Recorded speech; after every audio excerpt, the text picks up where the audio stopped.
Here we go. All right, ladies and gentlemen. First, we're going to go spam some people in our Discord. Our first course of action at the beginning of every live stream is spam. Evan Bashnaw, what up, dude?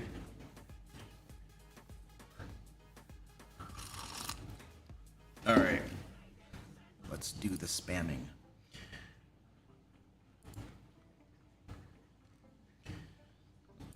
Streams. Oh, I need this link for this to work.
Okay.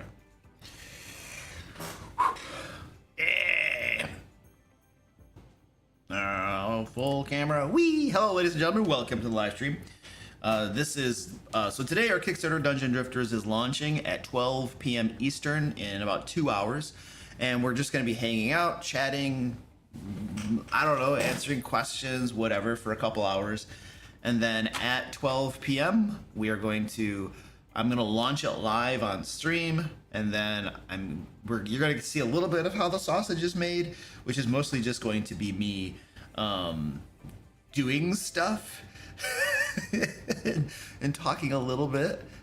Usually I'm like frantically nerve-wracked when it launches, doing a whole bunch of stuff and crap. So yeah, you'll get to see a little bit of that crap going on once we launch. So there we go. Evan Bradshaw Bassnos in the house. What up, dude? Rocket Crotch. Welcome, Rocket Crotch, dude. Goliath, hello. Dr. Tiefling, what up, dude? Blue Rose Lion, hello. Dennis Thornton, what up, dude? Brian Dixon, yo, dude, what up?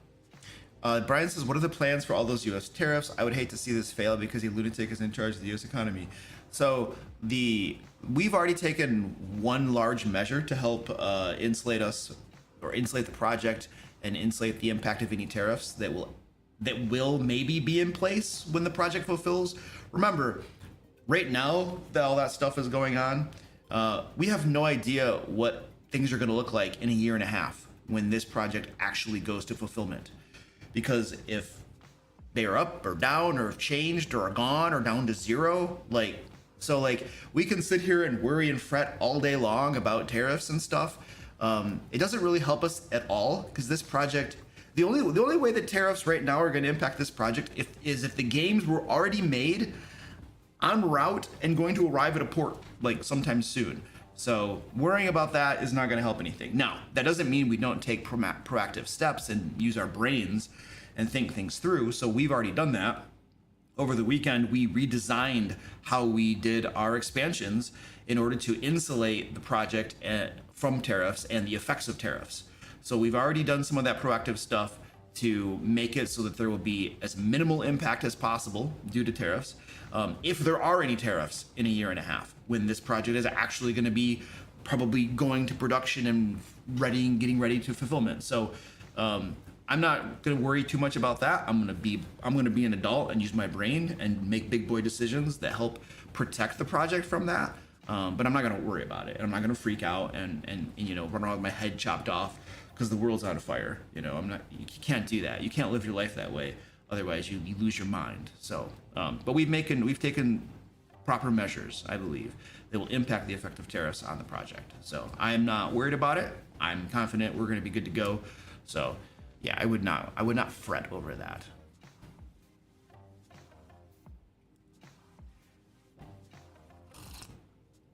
Dave J, good morning. What up, dude? Texas, hello. Rachel, hello. Is it with bacon? What? What do you want with bacon? There's always bacon. You just got to go to the store and cook it. There's actually pre-cooked bacon, ready to eat bacon at the store too.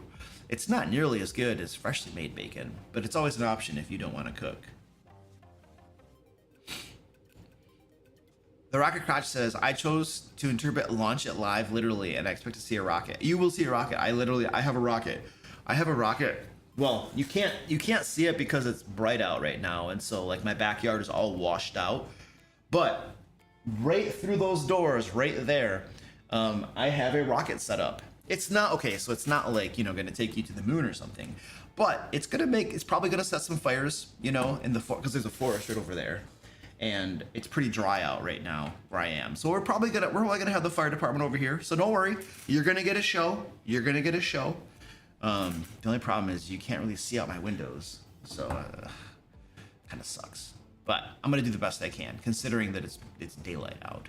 I can probably actually adjust my camera so that you can see outside. The inside will be all nasty looking, but the outside will be visible. Yeah. Yeah, Evan, it's gonna be a cool game. You'll enjoy it, dude.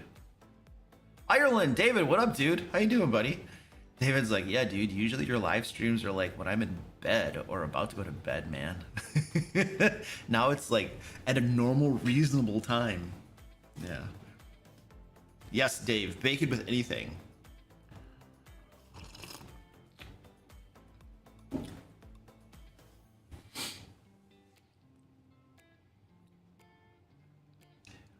Isam says, I'm excited about the game. It gave me Arcadia Quest vibes, being a competitive dungeon crawler with a silly theme.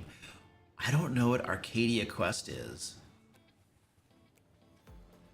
Yeah, starting Michigan's biggest forest fire in history. Yeah, what is Arcadia Quest? Arcadia Quest. Oh, it's a board game. Oh, it's made by Camon. I heard, no, Camon, C-M-O-N. I don't even know how you pronounce that name. I would say Camon. I heard that they are going through financial difficulties, like maybe bankruptcy, or they had to lay a bunch of people off. These are the guys that make like some really big board games. I'm pretty sure they made Massive Darkness. And I think some other ones, but they're a big board game producer, but they're not having this was like a month or so ago. I was reading something in the news about them having financial problems. Why can't I hate this stupid cookie crap?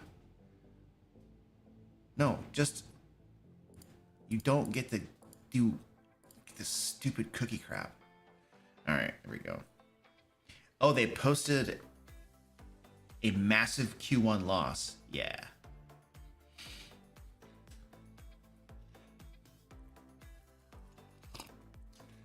So I'm looking at Arcadia Quest board game. It looks interesting. I mean, the photos look interesting. I know nothing about how it plays.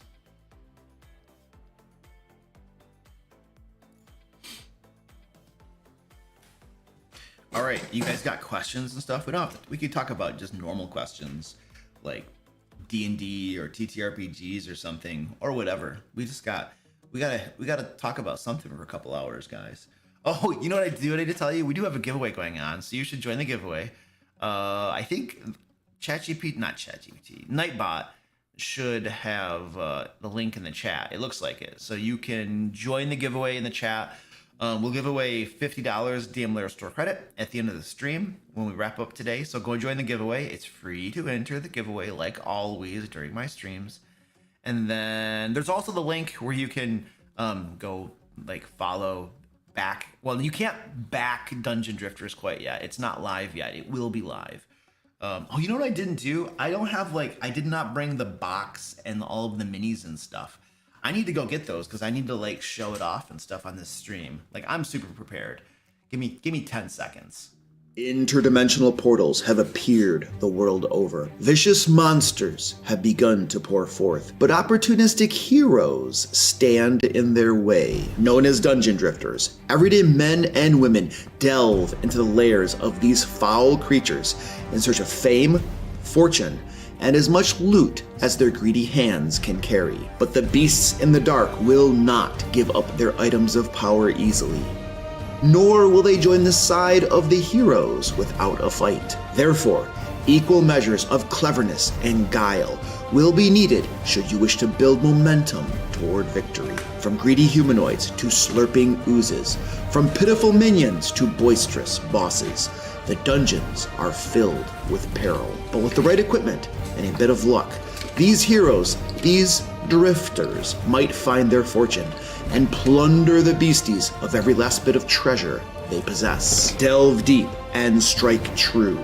Those who succeed may hoard it over their friends, but those who fail must return in shame to their 9 to 5. Prepare your tire iron, don your beer hat, take up your bucket of fries. Can you become the greatest dungeon drifter of all? Back now on Kickstarter. All right. I'm digging out all of like the acrylics out of my box and stuff so I can have them here to actually be able to show people, since I was completely unprepared for my live stream. My desk is just full of these now. Throw some over here. There we go. All right. Woo! I just have acrylic minis all over the place. Oh, filling my desk up. Yeah, so this is the box for Dungeon Drifters. This is the base game, the core game. We're calling it the core game. We also have an expansion, the Gloaming Grove, that you can get as well. So the core game is going to have 46 acrylic minis, plus stretch goals. If we unlock more stretch goals, it'll have more, obviously. And then over 100 playing cards, like full color, beautiful playing cards. I should actually get these out. It's probably a good idea. Get those out of here. Oh my goodness.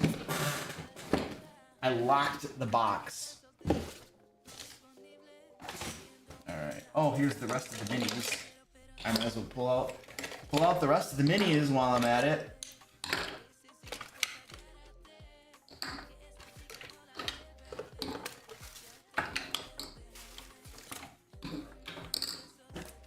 Just got a lot of minis. Alright. And then we have the playing cards. And we have these playing cards. Alright. Cool.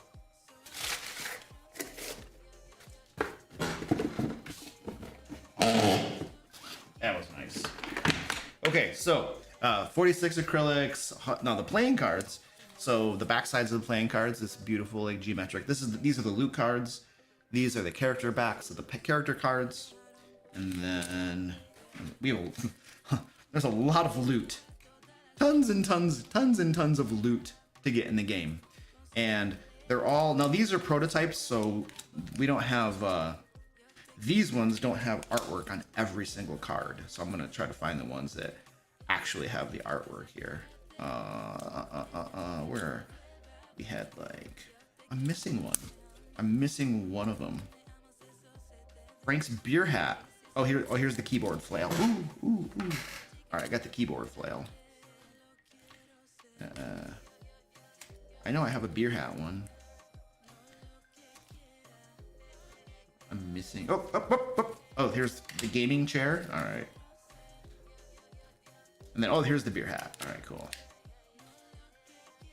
And there you go. That's good enough. And these are the monster cards. So the monster cards have this back on them. Now let's go back to the loot cards. So basically the loot cards, so like you'll have the back side of the card like this, and then the front side right here will have an image of what the loot is. Like this is Brielle's basket of fries. The lighting is going to be really crappy because I'm badly backlit back here, but you can see it here. So each card is going to have This is Frank's beer hat. And then we have Frank's gamer chair, Frank's keyboard flail, and then the Fairy Princess toy bubble wand. And back to the beginning. So all of the loot card will have, you know, beautiful full color artwork on every single card. And there's a stack of them. There's like 100 of them. There's a lot of them. A lot. And I mean, well, there's 110 total playing cards. And then these are the character cards. So each of your character cards. Oh, here we go. Here we go. You think there's room up here for you? You really think there's room up here for you? She's like, you're gonna make room. All right.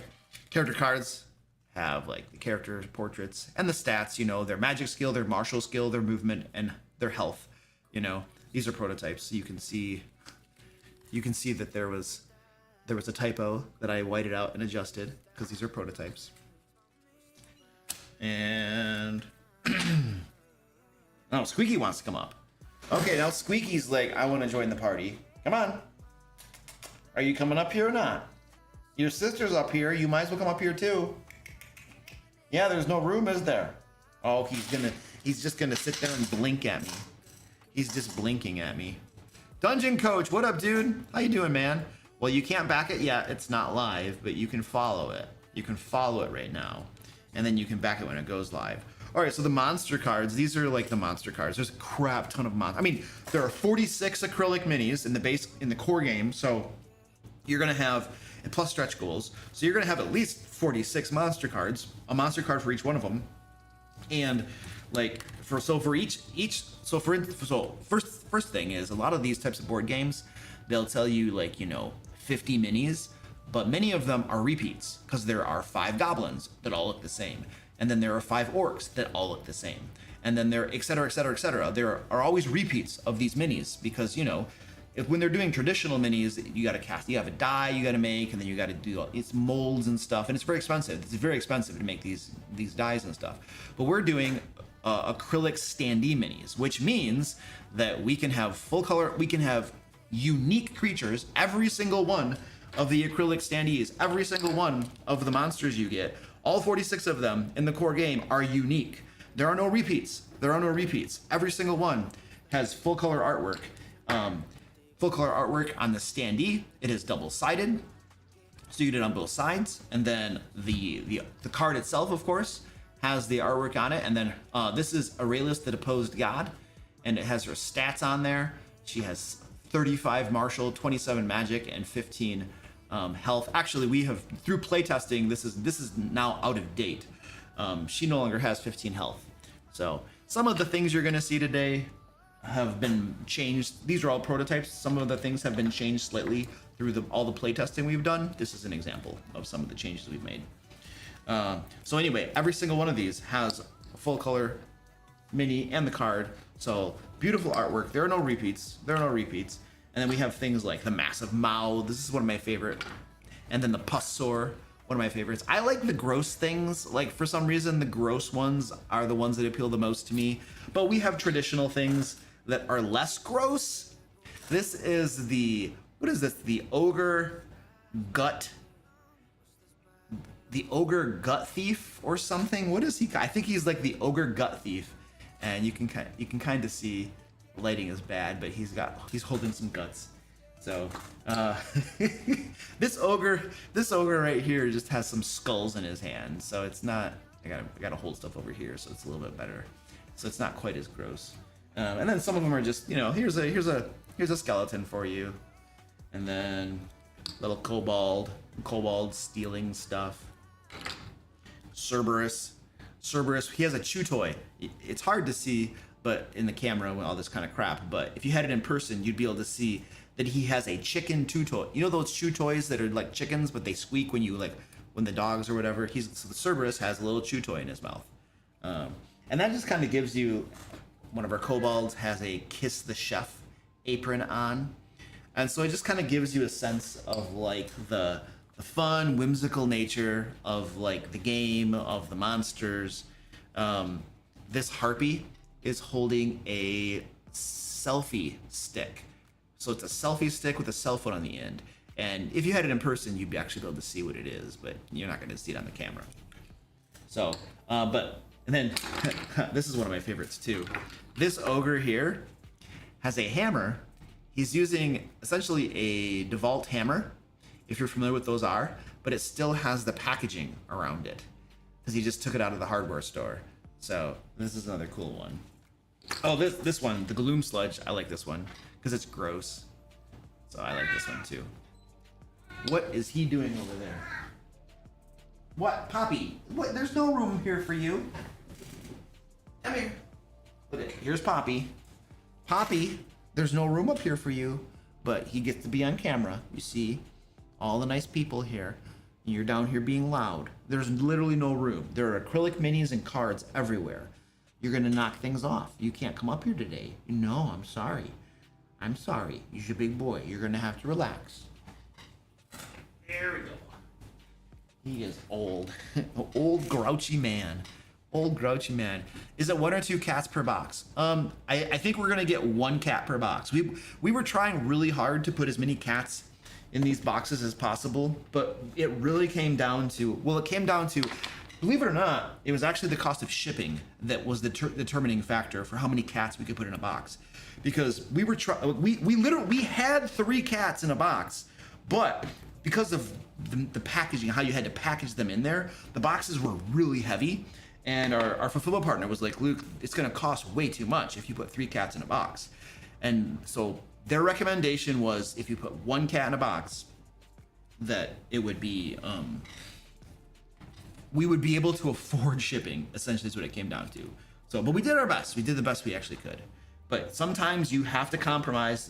There are economic factors and, you know, pricing considerations that you have to take into account. And if you don't, your project can fail. And that's an example of that. So we did the best we could, right?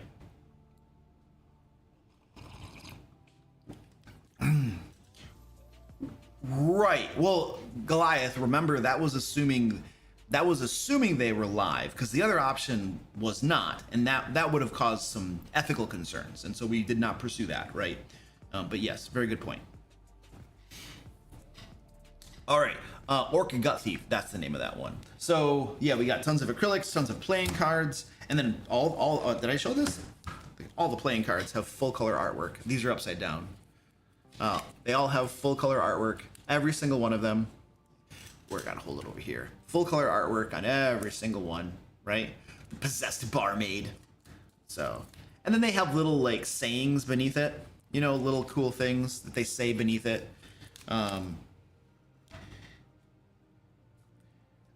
So there's a little bit of lore built into each card as well. Where'd these go? There we go. All right.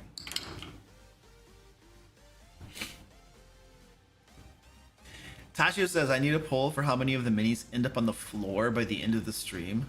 Yeah, they might. But the great thing about these minis is that they're acrylic minis. These are prototypes. So these are all of the minis that I'm showing you here are about twice as big as the real minis are going to be, because these are just prototypes. But the great thing too about acrylic standee minis is like they're not easy to break. These are thicker than the real ones are going to be. But I'm not going to try, because I don't want to break one of my nice, beautiful little minis. But I would imagine you got to really try to break one of these. I have other minis, like, you know, just like the normal plastic minis, the 3D ones or whatever, the standard minis. And if you drop those on a hard surface, like all my floors down here are hard, right? If you drop one of those, there's a good chance you're going to break something. So you have to be super careful with them. But these, you're the chances of breaking these, I think, are way smaller than an actual, you know, like a non-acrylic standee mini. So if they fall on the floor, I don't think it's not gonna be a big deal. I don't even think it would be hard to scratch them if they fell too, because if they fell, it's gonna hit the top, or yeah, it wouldn't even. They'd probably be fine. Not that I would throw them around and stuff. I think that would be a mistake. Yeah, Jason. Yeah, these are huge. They're huge because these were just prototypes. The real ones will be half size of what you're seeing on screen. Yep, we got about an hour and a half before we go live. So there's a link down in the chat. There's a link in the description of the video where you can go learn more about the project. And when you click that link, it'll take you over to, let's see, it'll take you over to a preview page. Well, you're gonna see most of the stuff about the Kickstarter when you click that link below. I think will you see the video? You might be able to see the video. Maybe you won't.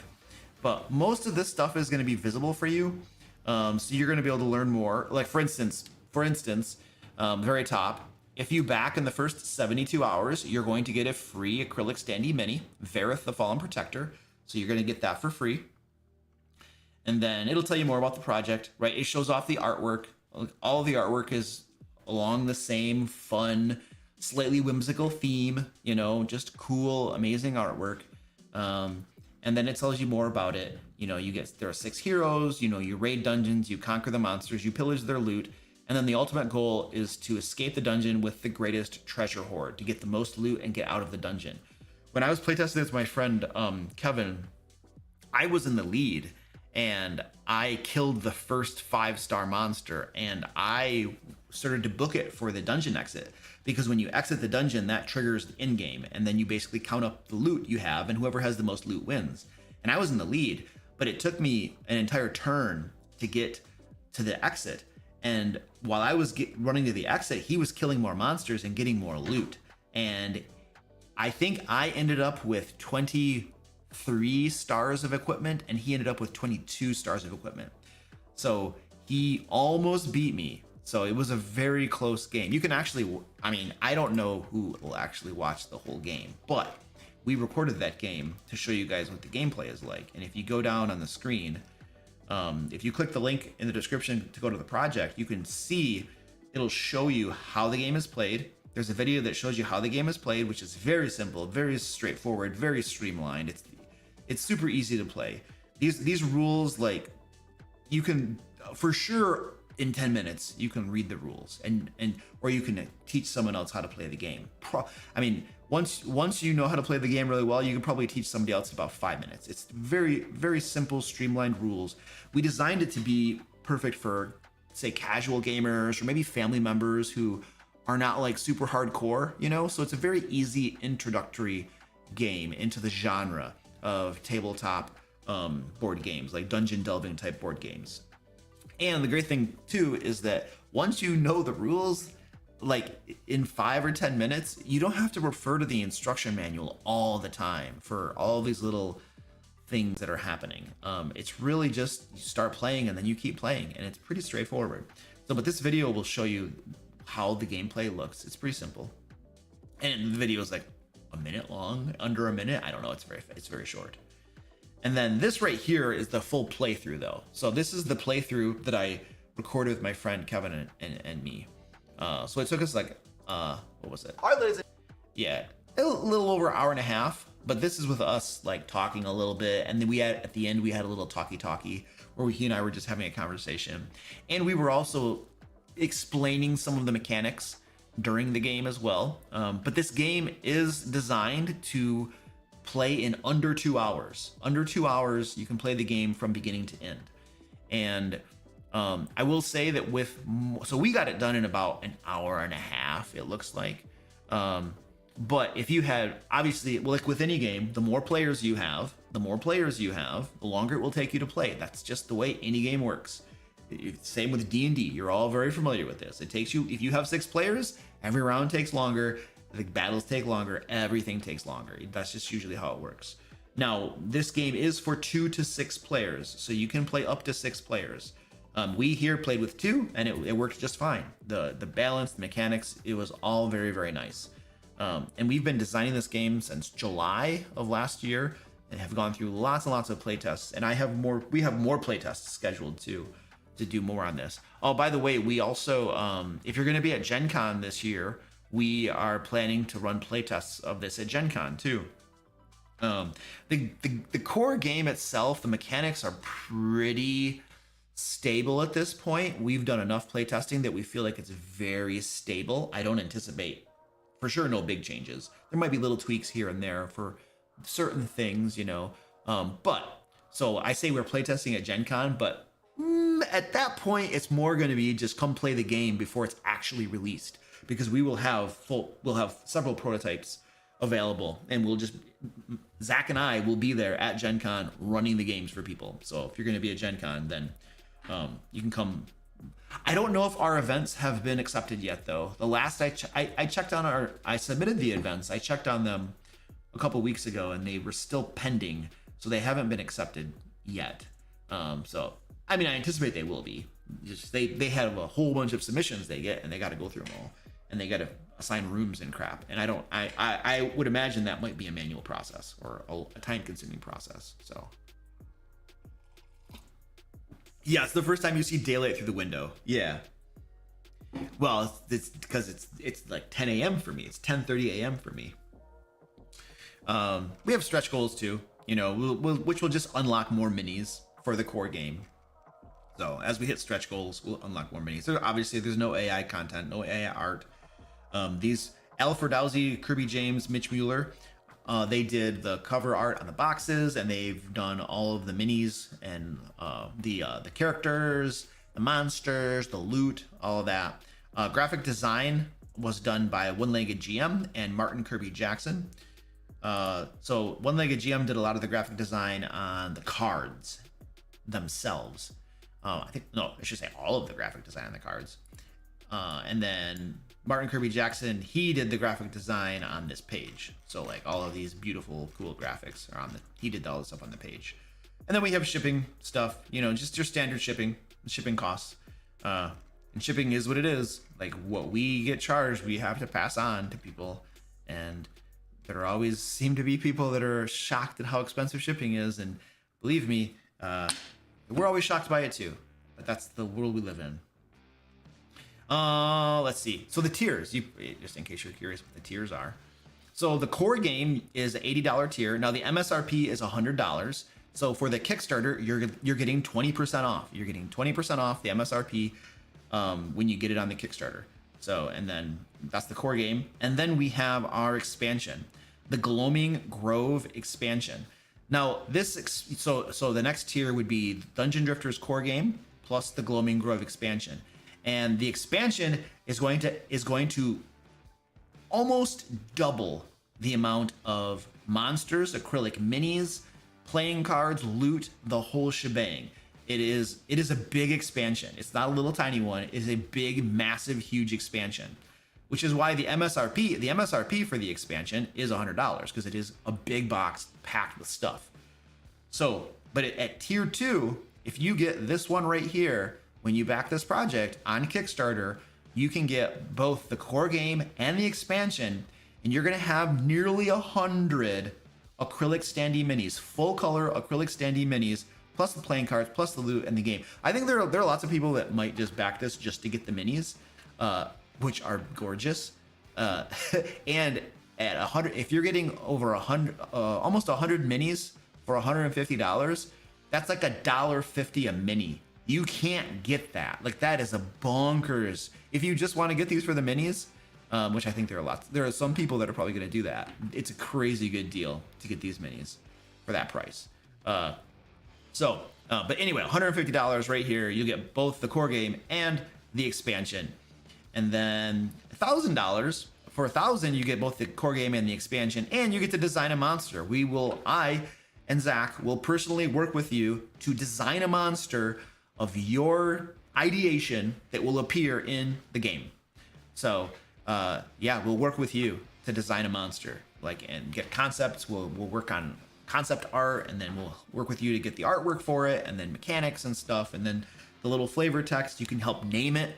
You know what I mean? So the whole shebang, something you designed will be in the game. I do want to say too that our perk for, there's 92 acrylics between both boxes. There we go. 92 full color acrylic standee minis in both of these boxes, the core game plus the expansion. Our first day backer perk is that if you back today on the first day, you get your name credited in the instruction book that comes with the board game. It's a board game, so where are we gonna credit your name? Well, the instruction manual. That's where you put it. So you'll get your name credit in there if you back on the first day. Now, Zach, I was actually thinking about that. I don't know that anywhere on the Kickstarter page we actually say that if you back on the first day, you get your name credited. So I don't know. I think it makes sense to put that somewhere. It might be right here. It might be right here. How would that look, do you think, Zach? If we had this image, then right below it, it says plus, if you back on day 1, you get your name credited. Something like that. Oh yeah, a quick little graphic. Yeah, maybe a graphic using one of the something. I'm sure you have some PSDs that our graphic designer sent that you could kind of like copy and then repurpose for something like, you know, first day backers get their name credited. Something very simple. Yeah, and then we can put that somewhere up here for the first day. If it makes sense to go here at the very top, we might want to, it might work better down here or something. I don't know. Wherever it makes sense, and you can kind of play around with it, and then let me know when you're ready, and then I can preview it and see what it looks like. This is a little bit of how the sausage is made. Oh, hey, we're missing this. Oh no, go, you have an hour and 20 minutes. Go figure this out. He'll get it done way faster than that, almost guarantee you.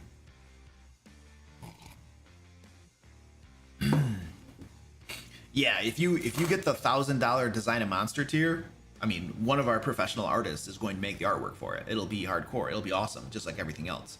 You're not going to get gypped, obviously. Yeah. All right. So I've been talking about this a whole lot. Let's see if there were any questions. I'll go full camera. Do you want to come up here? Are you going to come up here now? Before you were just looking at me. There we go. My co-streamer has arrived. Squeaky is here, and he is shedding. All right, I saw there are a couple questions in chat. We're gonna go answer some questions. I know there's a bunch of minis up here. Are you gonna knock them all off the desk, or are you gonna be nice? Yeah, because you're a cat. You're supposed to be dexterous. Let's see. Trey Small says, I would love to back the Kickstarter. Your products are great, and I would love to use this to introduce my family to TTRPGs. But unfortunately, I don't have the funds at the moment. Wish you luck. Well, thanks, dude. You know, maybe you'll get them. Maybe you'll get them. I mean, you can always place like a pledge and then reevaluate toward the end of the project if your finances get better or something. You know, and you could just wait and you'll get a reminder email probably. Especially if you follow the project, I would recommend following the project because then at least you get a reminder before we close. And then if your finances have changed, you know, you can obviously place a pledge. And if they haven't, that's cool. Totally understand. And this would be a great board game for introducing like your casual gamer friends, family members too, people who aren't like hardcore, people who aren't like super like. D&D is fun. I love D&D. I love TTRPGs, Call of Cthulhu, you know, Shadow Dark, all that kind of stuff. All tons of fun. But you know, there is a little bit of a learning curve at the beginning of it, and that sort of game maybe isn't everybody's cup of tea. But what I love about Dungeon Drifters is we designed this so that the learning curve is super minimal. You can teach someone the rules in like 10 minutes and start playing.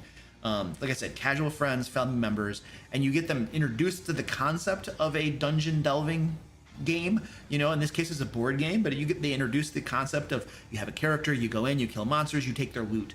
You know, and that's not everything that D&D and TTRPGs are all about. That's just one segment of the game, you know, but it does capture a big part of the game, you know, and so it kind of introduces people to the concept of it, you know, and you can play a game in 2 hours and there's no game master, so everybody gets to play the game. Although I would argue that game masters are still playing the game. They're playing the game a different way than players are, but there is no game master, so there's no setup time and all of this kind of stuff.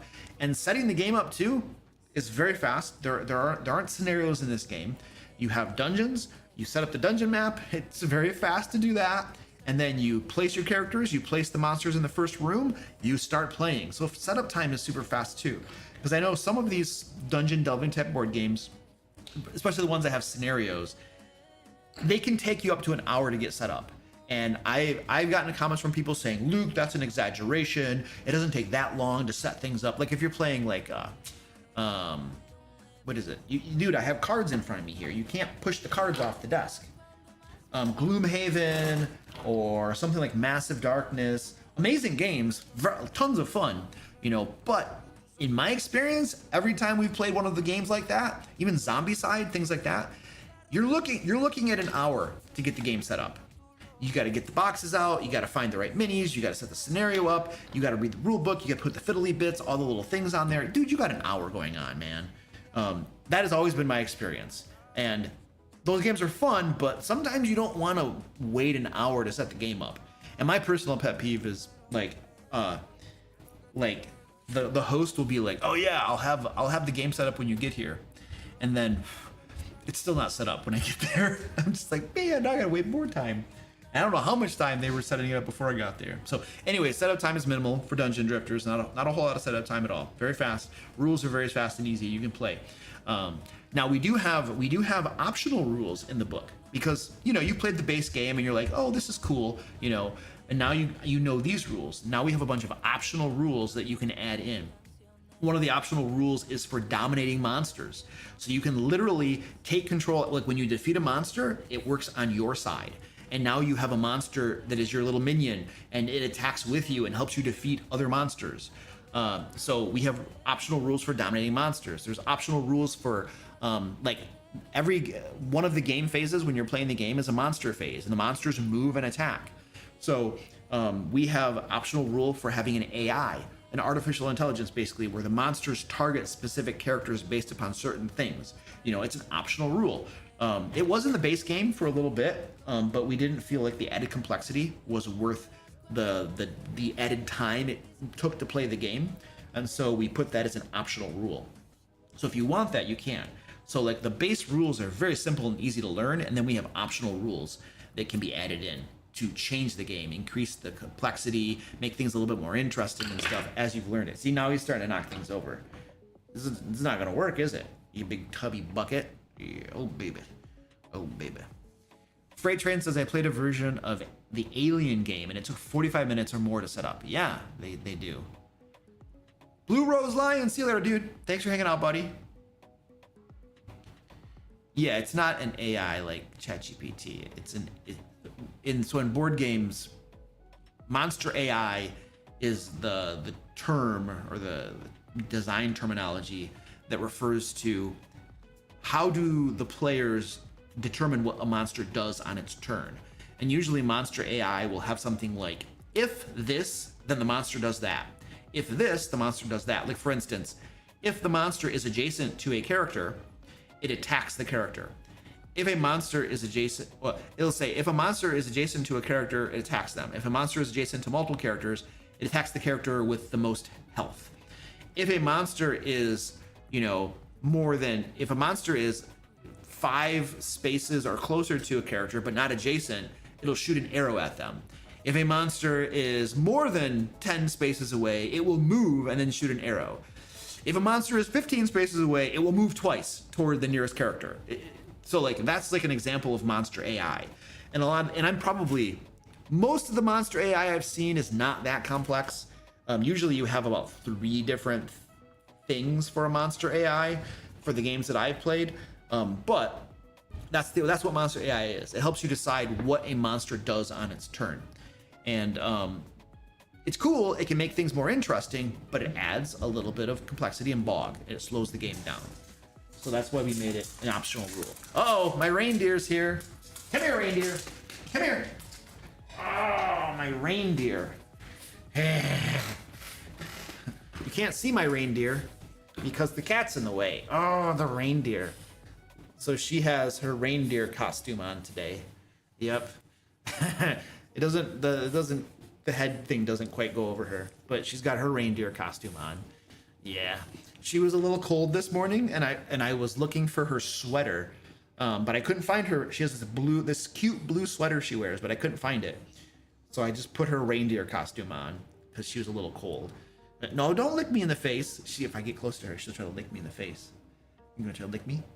Huh? Her tail is dangerous. Her tail will kill someone someday. Like sometimes she'll go up, like all the cats are like congregating upstairs because they're hungry or something, and she'll run up into the middle of them and just start wagging her tail back and forth like violently, smoking cats in the face, you know. It's like a weapon.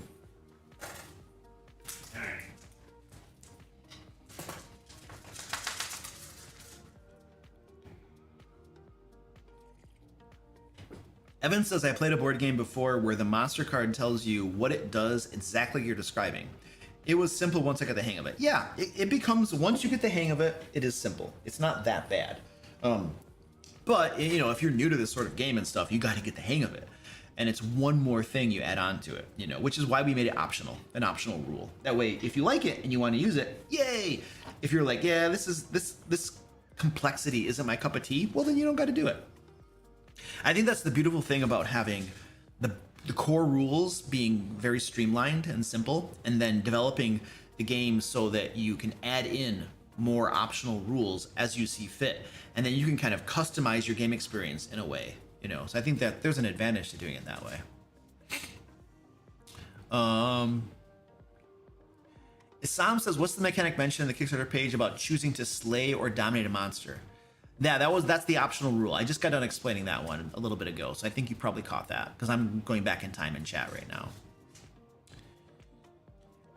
MC Tasman says, as my wife and I are celebrating our 15th anniversary today. Congratulations, dude.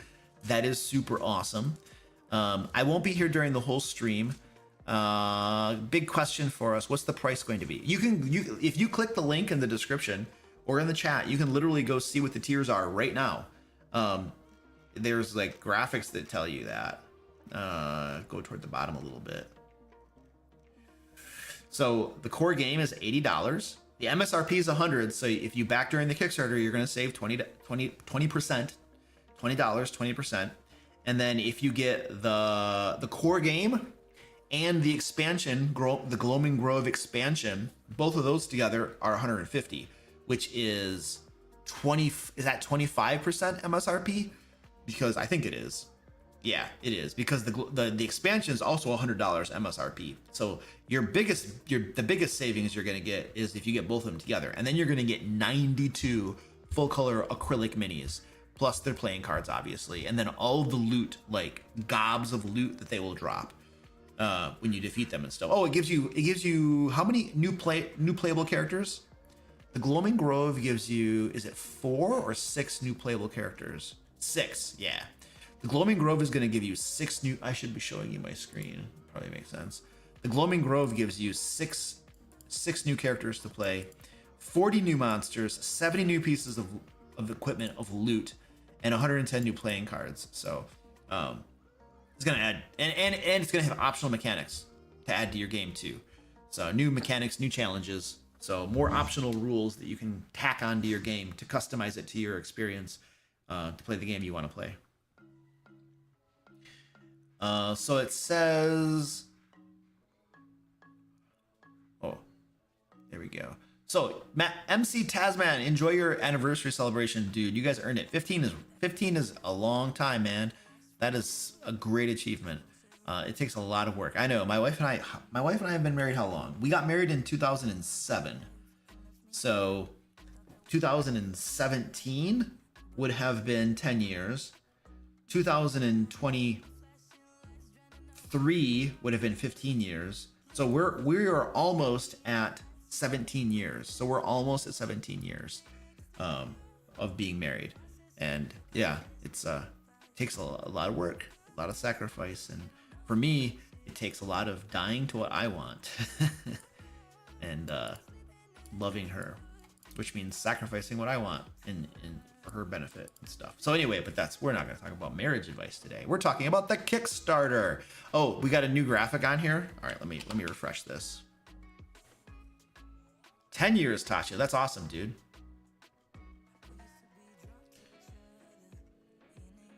Okay, here we go. Day one backers will have their names credit. Okay, so but Zach, here we go.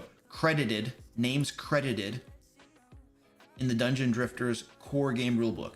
This is the only way to get your name immortalized as one of the first Dungeon Drifters.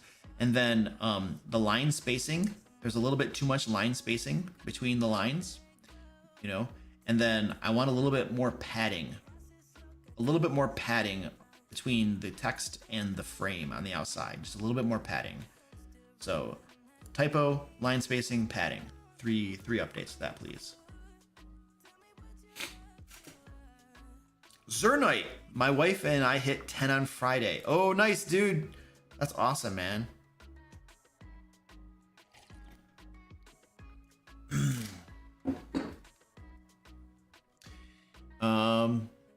Evan Bashnaw says, can you tell us a bit about, let me go back to my full screen.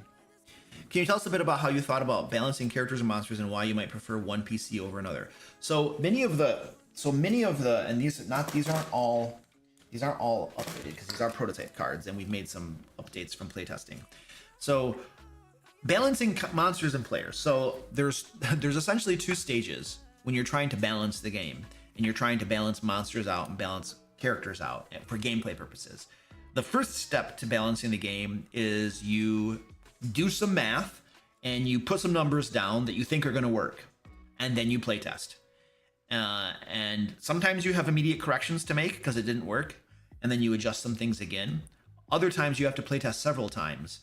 But you basically, the way it needs to work is you make some theory work, some math, you play test, and then you make some updates. You play test again, then you make some updates, and you play test again. But you have to play test like everything, right? You have to play test everything together. This is one of the things that annoyed me about the quote unquote playtesting that Wizards of the Coast did with D&D 5th edition 2024 is their little playtest packets they released. That wasn't real playtesting because you have to test the totality of the changes together. You can't do this to me. He's knocking everything over. You have to test the totality of the changes together in the environment to actually see if it all works together. And so that's what we do with Dungeon Drifters, right?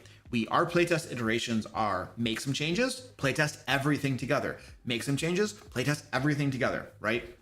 And then you just you keep making changes and tweaks and stuff, you know? And sometimes you do playtests that are, you set up little scenarios that are testing for a specific thing, you know, like if this player is way behind on loot, we have a couple catch-up mechanics in the game that help you catch up if you're way behind so you don't feel hopeless. Does that catch-up mechanic work? Or let's test for in-game scenarios and stuff. But then you also have to play test all the way through. And something simple like, can this game be played in under 2 hours? A simple test like that, you know? And you have to play test with multiple people too, because everybody's experience is going to be different. And so there's a lot of playtesting that happens, and a lot of things you discover during playtesting that lead to changes and tweaks in the game. So it's super, super important.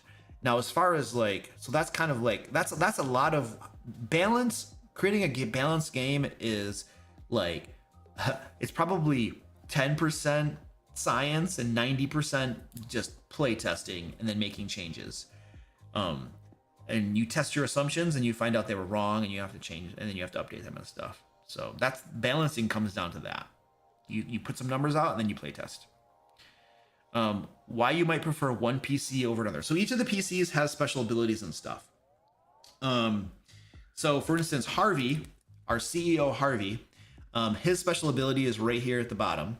It is when you defeat a monster, all players in the same room lose 1 momentum.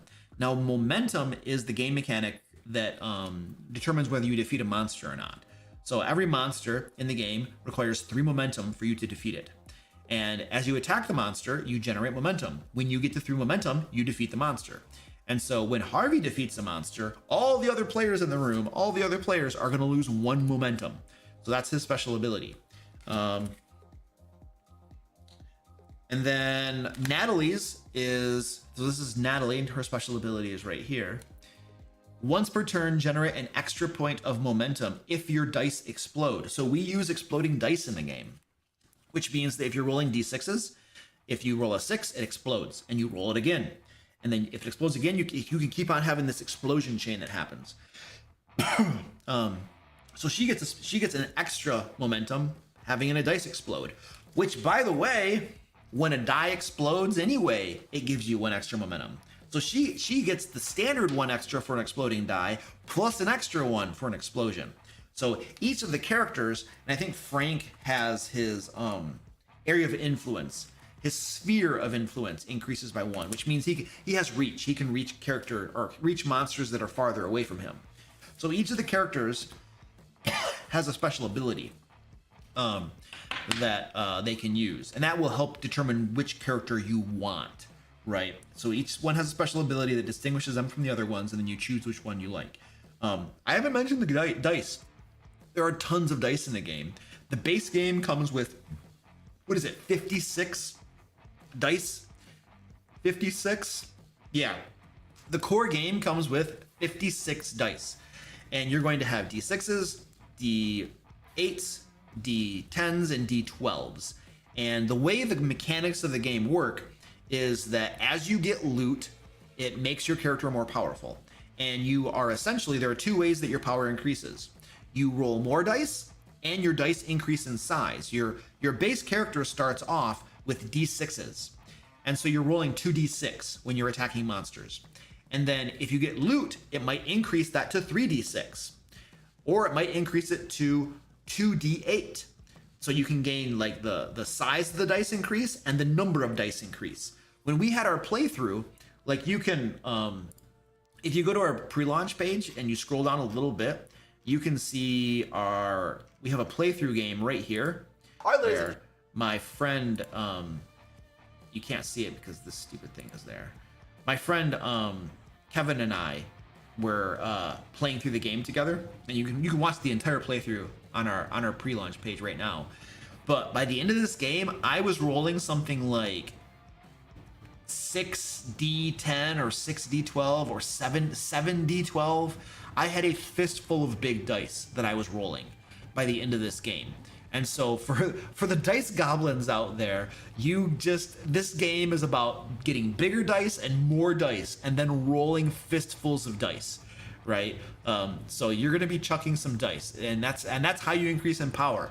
And it feels really cool when you start getting these bigger dice and more dice, and then you're rolling tons of dice, and it's really cool.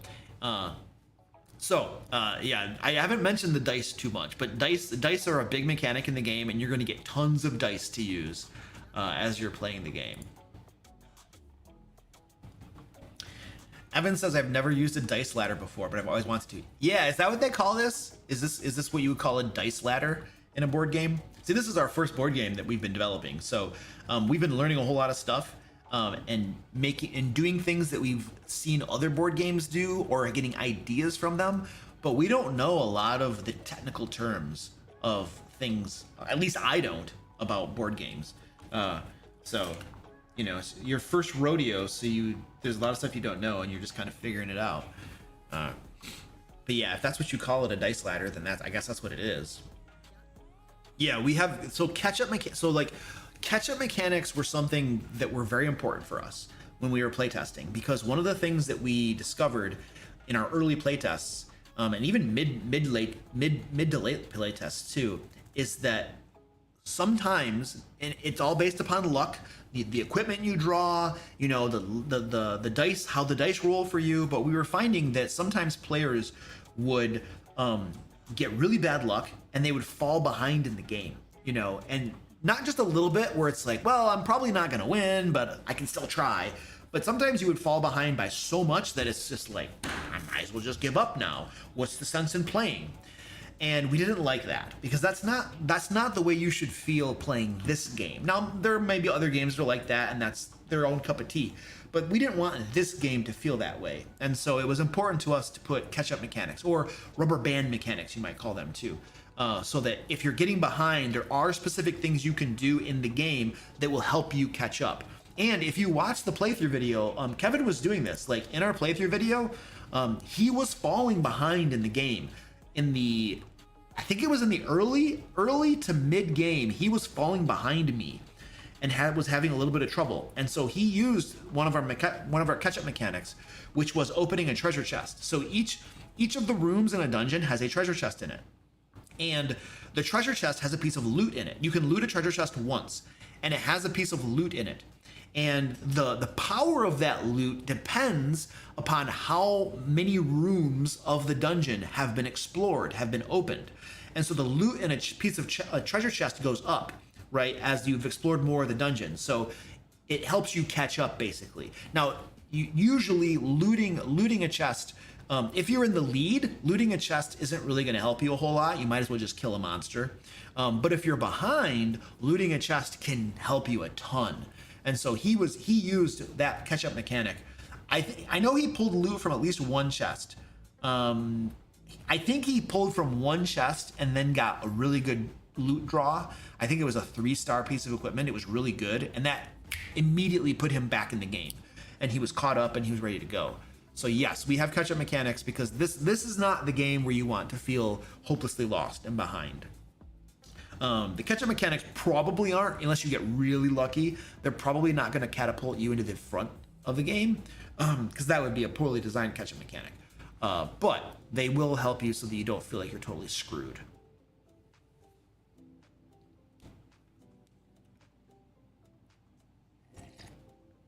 There's nothing that stops the lead player from looting a treasure chest. But let me show you what happened. Let me go full screen with this. So let me see if I can find a good part in the video. I just want to have like an image to show you of the game. Okay, so right here. All right, so this I was Natalie, so I'm right here. You can kind of see me. I'm turned sideways, but this is me. This is our full game playthrough video right here, but I'm just showing you a static image so that I can kind of explain how this works. But I was Natalie, and I was in the lead, right? And I'm in this room now with, I'm pretty sure was I Natalie? No, Kevin was Natalie. I was Harvey. So Kevin was Natalie. So there's a room full of monsters right here, right? The treasure chest is somewhere in the room. I don't know exactly. But for him to get the treasure chest, first of all, this room right here, there are monsters in here. Let's just say there are monsters in this room that will give you a 3-star piece of equipment. 3-star piece of equipment. However, if you go to the treasure chest in this room, you're only going to get a 2-star piece of equipment. So it's not as good, right? So if you're in the lead, you're better off to defeat a monster and get a 3-star piece of equipment instead of just a 2-star piece of equipment. So there's not a lot of incentive to loot a chest instead of killing a monster, especially when it's possible to one-shot a monster. Or most of the time it takes you about 2 attacks on a monster to defeat them, maybe 3, but you might one-shot a monster. So instead of like using part of my turn to get something from a treasure chest, which isn't that good, I might kill 2 monsters on my turn and get loot that's twice as good, well, not quite twice as good, but you see what I'm saying? So if you're in the lead, you're better off killing monsters. Whereas if you're behind, you know, the room, look at this, the room is empty. I might grab a treasure chest to try to catch up a little bit, and then I can go kill some monsters. Because sometimes the monsters will get more and more powerful as you open more rooms. The monsters scale in power. And so if you're in the back, you might not actually be powerful enough to take on some of these monsters toward the middle to late game. In which case you pull some stuff from the treasure chests, and then you catch up in power, and then you can take them on. You know, so it has been designed so that the lead character is not going to get a whole lot of benefit from just looting treasure chests. It's more beneficial for them to go after monsters, whereas the people that are behind, they will get some good benefit from looting treasure chests. So they're killing each other. Hey, knock it off. That was Squeaky and Squirty Pie trying to kill each other. So yeah.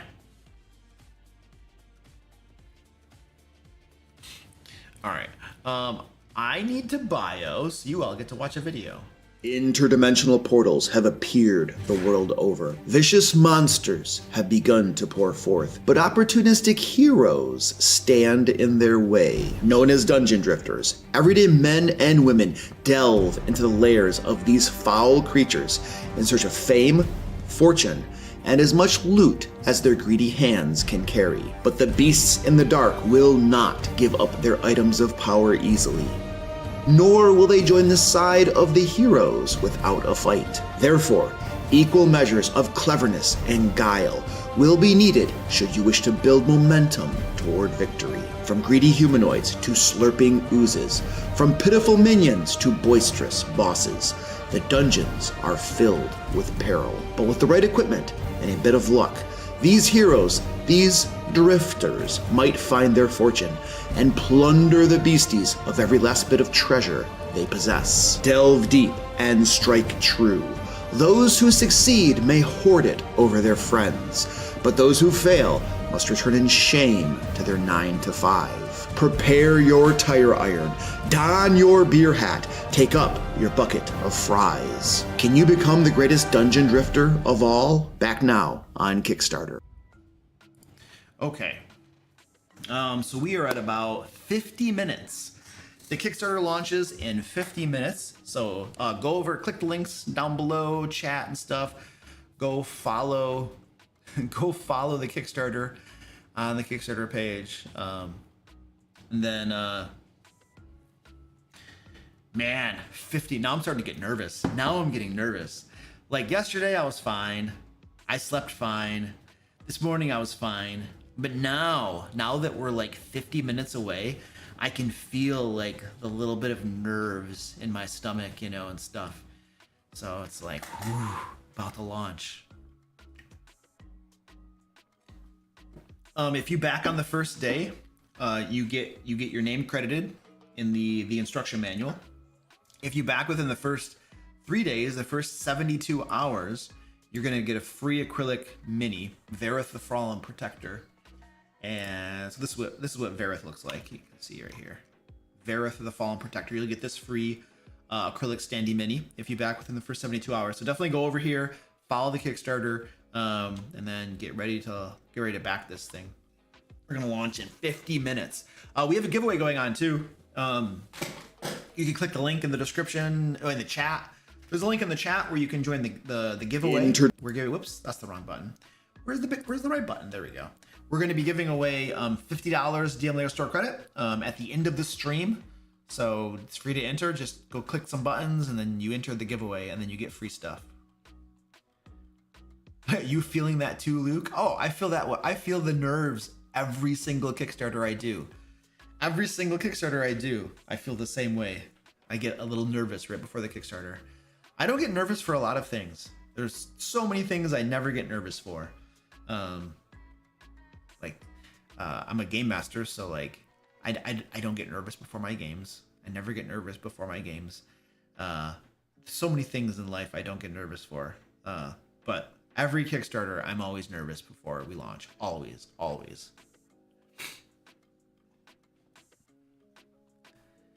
Any delivery driver? I want to deliver pain to the evil minions. Well, kind of.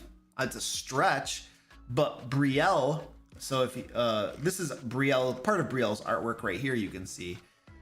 But you can see her full acrylic standee mini. I'll zoom in a little bit. So Brielle right here works at a fast food joint, Burger Lord. So she's not exactly a delivery driver, but she works at a fast food joint.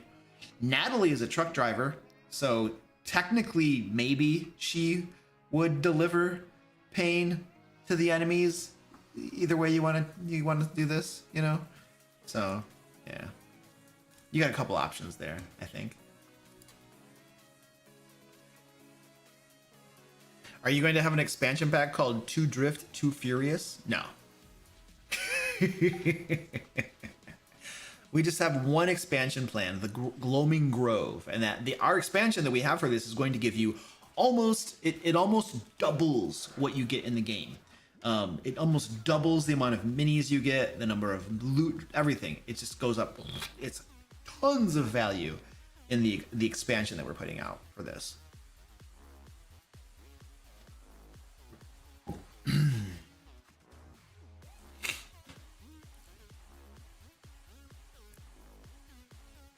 All right, let's see if I missed any questions. If you have questions, feel free to drop them in the chat, and then I will address them. Yeah, after we, if we hit our stretch goals, then there'll be 100 minis for both. If you include the core game and the expansion, it'll be 100 minis if we hit all our stretch goals.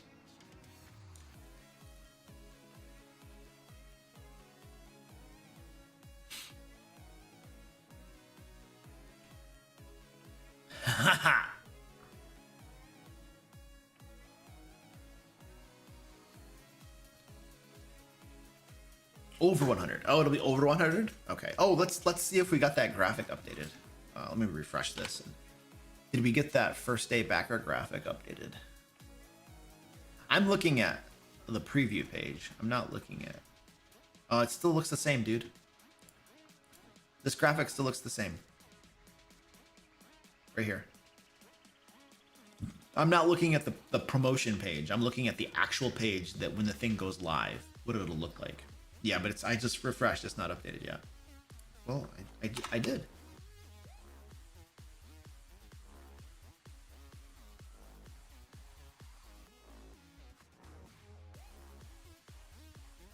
Okay, there we go. Nice. Day one backers will have their names credited. I don't know why it didn't work. But, well, day one backers will have their names credited in the Dungeon Drifters core game rulebook. This is the only way to get your name immortalized as one of the first Dungeon Drifters. There we go. Very nice. Beautiful, beautiful, beautiful.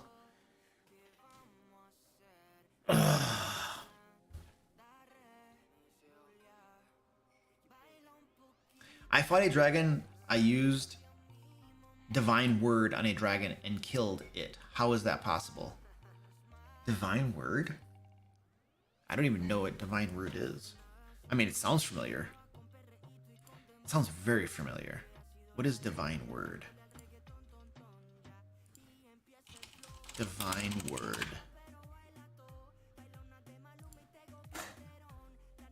Seventh level spell. It's not possible.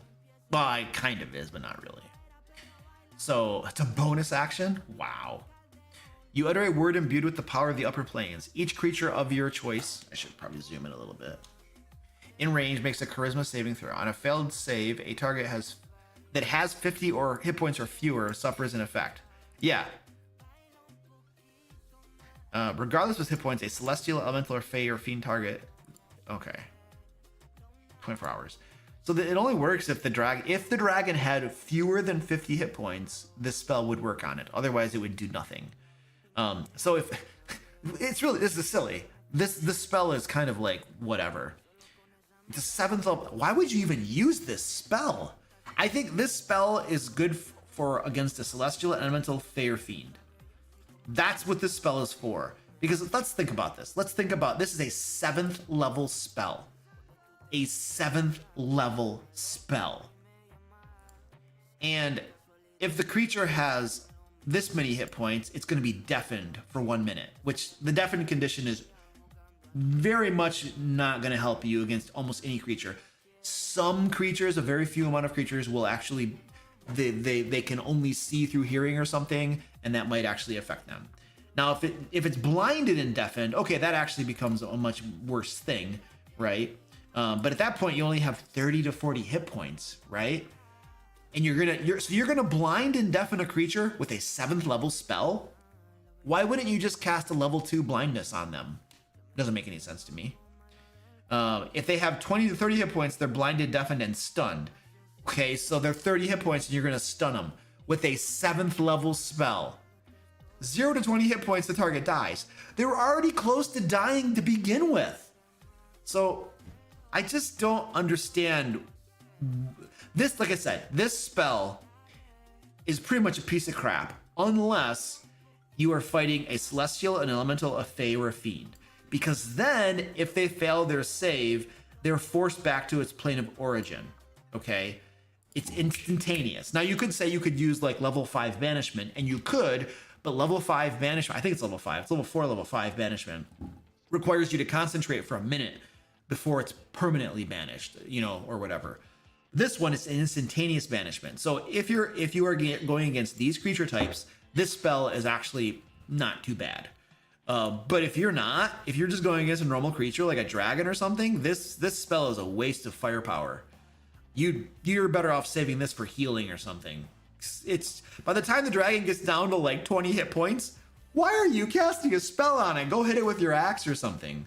So I don't know. This is a silly spell in my opinion. I would not use this. But I might be missing something, but my analysis of the spell is that it is a waste of a spell slot, except for very niche situations. All right, there we go. We're a quick break in our live stream to rip on a stupid spell out of the book. Take away the banishment effect and call it a 4th level spell. Yeah, it's a very weak spell. And even then, would you really cast... Why wouldn't you just cast Fireball? You know? Like, level 4 spell to get these effects? I still wouldn't use that. I would just throw a Fireball down. I don't know, man. I just don't... This spell just doesn't have any punch to it. It's a single target, you know... Yeah. It's 30 feet. It's one creature. This is a pathetic spell. Sorry, it's a pathetic spell. Yeah, exactly, Rocket Crotch. Exactly. More importantly, why did you not cast Fireball? If the answer, look it. If you're looking at a spell, any spell in the game, and you're like, I would just cast Fireball. Fireball's better. If the answer is Fireball is better, that should allow you to question, like, I should say if it's a spell that is like 3rd level or higher, you know, especially if you have a 7th level spell and you're like, Fireball's better, you know, that tells you that that spell sucks. You know, I don't know. Maybe I'm just being a jerk, but I think that that's a poorly poopy 7th level spell. A Flame Strike for a cleric even would be better. Yeah, and isn't Flame Strike like level 5? I think Flame Strike is level 5. Something like that. Yeah, it's a crappy spell. It's a turd spell. Kadget Cat says, petition to use the cats in the opening skits of videos. I don't know if I could get my cats to do something for the skits. They probably would not. They would be fighting me the whole time. That might not work too well. Except for like, maybe, well, Twitch, the black cat, Twitch, I could probably get him, and then he would probably be more cooperative. He'd be more cooperative because he's just an old man. He's just kind of like, I'm tired. I'm not gonna run away. I'm not gonna fight you. Just shoot this video and let's get this over with, so I can go back and sleep or eat. Yeah.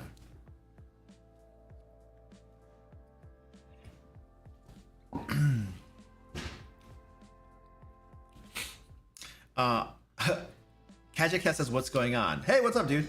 We're just chilling. We're gonna be launching our Kickstarter in about 40 minutes or so. So we're just hanging out, answering questions, talking before we launch our Kickstarter.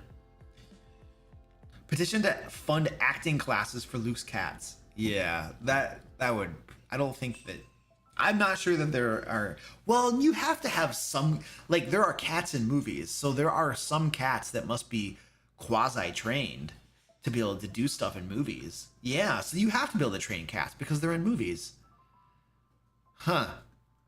I bet you that training cats for movies is, I bet you part of that process is that there's only a certain, like most dogs can be trained, but I bet you there's a small percentage of cats that are actually trainable in the way that you would need them to be trained for a movie. So I bet you part of the I'm just spitballing here. I know nothing about this topic, but I suspect part of the process is actually just trying to train cats and then find the ones that actually are trainable, I would imagine. But I bet you there are certain breeds that are better than others. That would be my guess too. It's just like dogs. Certain breeds of dogs are way easier to train, you know? Like I think there's a reason that German Shepherds are trained for a wide variety of purposes because they're super trainable. And they're awesome. German Shepherds are like the best dogs in the world. Except for Chihuahuas. Our Chihuahua is amazing. I love our little Chihuahua. Except that she's not trainable. She's well potty trained. She is potty trained, which is amazing. But she is a monster. Like if she sees other people, she's barking at them. If she sees another dog, she goes into full kill mode. Full kill mode. She wants to kill other dogs. My wife and I were on a trip and I was taking our Chihuahua dog out to go to the bathroom, and I opened the door, and there was another dog right there, a big dog. And my dog, little Chihuahua, weighs about 12, 15 pounds maybe, just immediately lurches forward. I'm gonna kill you. And the big dog looked at her for a minute and was like, what's this? And then, my dog didn't care. My little Chihuahua didn't care. This dog was like, this dog was probably about, I bet it was an 80-pound dog. It was a big boy. It wasn't like massive, but I bet that dog probably weighed about 80 pounds. One bite would have just messed my Chihuahua up, right? But my Chihuahua did not care. She was going. I'm like, I got the leash. I'm pulling her back. I'm trying to get my hands on her so I can pick her up. Because once you pick her up, she can't do anything. It's amazing how strong a dog is when their feet are on the ground. Like, they can pull. They got a lot of force. But once you pick them up and they're not on the ground anymore, they especially a small dog, they really can't do anything unless they bite you, of course.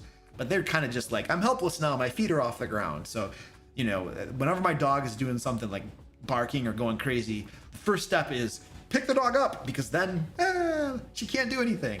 So anyway, but she hates other dogs. So I don't know. I'm sure somebody out there could probably train her to like not want to kill every dog she sees, regardless of how big they are.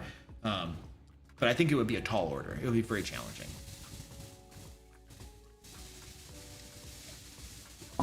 Are you planning on releasing a Lair magazine talking about Godstein campaigns? I am designing a version where the players are kingdoms.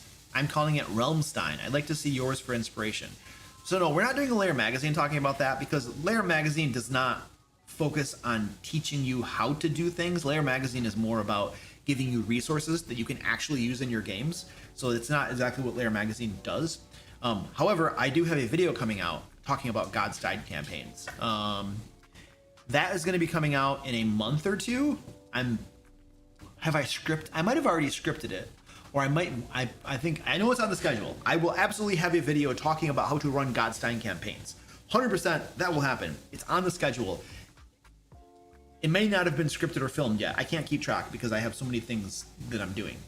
But that is going to happen, and then I will break down and explain how to do a Godstein. However, if you really want to know how to do a Godstein campaign, you should go to like the expert on that. So the way that I would do it, go over to Harmony Ginger's Substack right here. And maybe somebody can, like, Zach, can you get the URL for this and throw it in the chat or whatever? But I just did a Google search. I just typed in the bar up here, Harmony Ginger Substack. That really should find it for you. And then she has a series of blog posts about running Godsteins. And that's literally, like, from my talking with her, I had her on a live stream and I've talked with her. And then I've read her blog posts. I'm literally doing almost exactly what she says to do in her blog post, except that I'm adding a couple things here and there. And I have created an instruction manual for how to run a Godstein. I'm like a step-by-step outline bullet thing. I have created that. But anyway, you can go over here and, like, she's got her part 1, the setup, and stuff. And then she'll walk through, it's a blog post that walks through how she did her Godstein. Now, I will tell you too that I have created something too. Let me show you what I've created that helps me run Godsteins. So this is, let's go to RPGs, campaigns, this right here, and then my Godstein campaign instructions. So I have created a Word document based upon her blog posts that walks through how to do the god creation, the rules. It has like a bullet outline of the different rules that I've used for that. It has the world map, all of these different things. It has the divine actions and stuff. It has the rules around this and how it works. All kind of like laid out so I've systematized it and I've turned it into like a step, like different steps and stuff, Now this right here, that right there is available to all of my DM Lair patrons at $25 and above. you can get my little Godstein campaign outline that I created for my Godstein campaign that I'm currently running right now. So DM Layer patrons, $25 and above, all have access to that. Plus, they have access to all of my game notes from all of my games.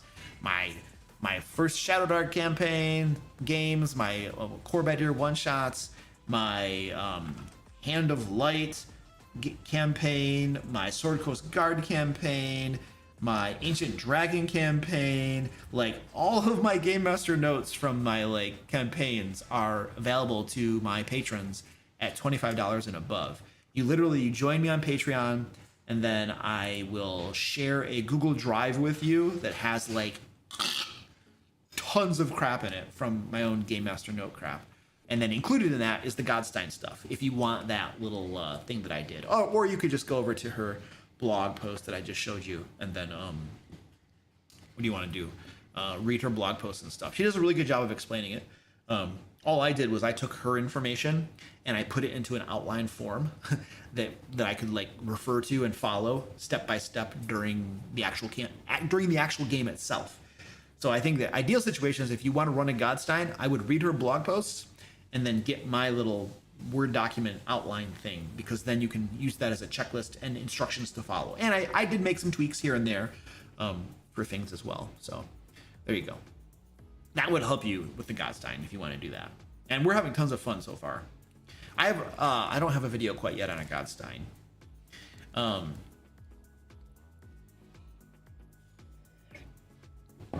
Yeah, if you're a $25 patron, then you already have access. You just go over and grab it. What was I gonna say? So a Godstein, what a Godstein is at the very beginning of your campaign, the players are role-playing deities. Like they each of them creates a deity that they want to roleplay. And then the first couple game sessions, you're role-playing as deities. You're literally creating the world. You're creating the shape of the world, the terrain, cities, the races. And then you're having your races, you're having your deities do things in the world. You're literally creating the world during the first 2 or so game sessions. And then once the world's created, those deities, the players are no longer role-playing them. They then create characters, regular characters, level 1 or whatever. And then they start adventuring in the world they just created, right? That's the idea of a Godstein. And then every so often, they will take actions as their own deities and stuff too. So you're kind of alternating between like role-playing as your deities and doing major things in the world, and then also just playing the game like normal like D&D. We're using Shadow Dark for our Godstein campaign, but you alternate between running as deities and then playing as your characters and stuff. So it has kind of like the best of both. And the world, some really cool stuff happened in the world that my players created. But part of the reason for having the characters or the players help create the world, it's not to reduce the amount of work the game master has to do. That's not the real purpose. Because I saw somebody made a comment somewhere about it. Like they were like, "Oh yeah, you just make the players do the game master's work. Good job." And it's like, no. That's not the point. The point is not to get the players to do the game master's work. The point is that when the players create the world, they become very invested in the world. They care about the world because they had a hand in creating it, right? And then at that point, they're very invested, and the game is more enjoyable for them. It's more fun for them because they helped create the world, and now they were role-playing one of the deities, and now they're a character, and they're interacting with it, and it just makes the world that much more interesting to them. That's the real purpose. That's one of the real purposes. And it's cool to roleplay as a deity and do some of this stuff. That's cool too. But the real purpose is investment, player investment, to make the game more fun and engaging and interesting for them. That's the real reason to do this,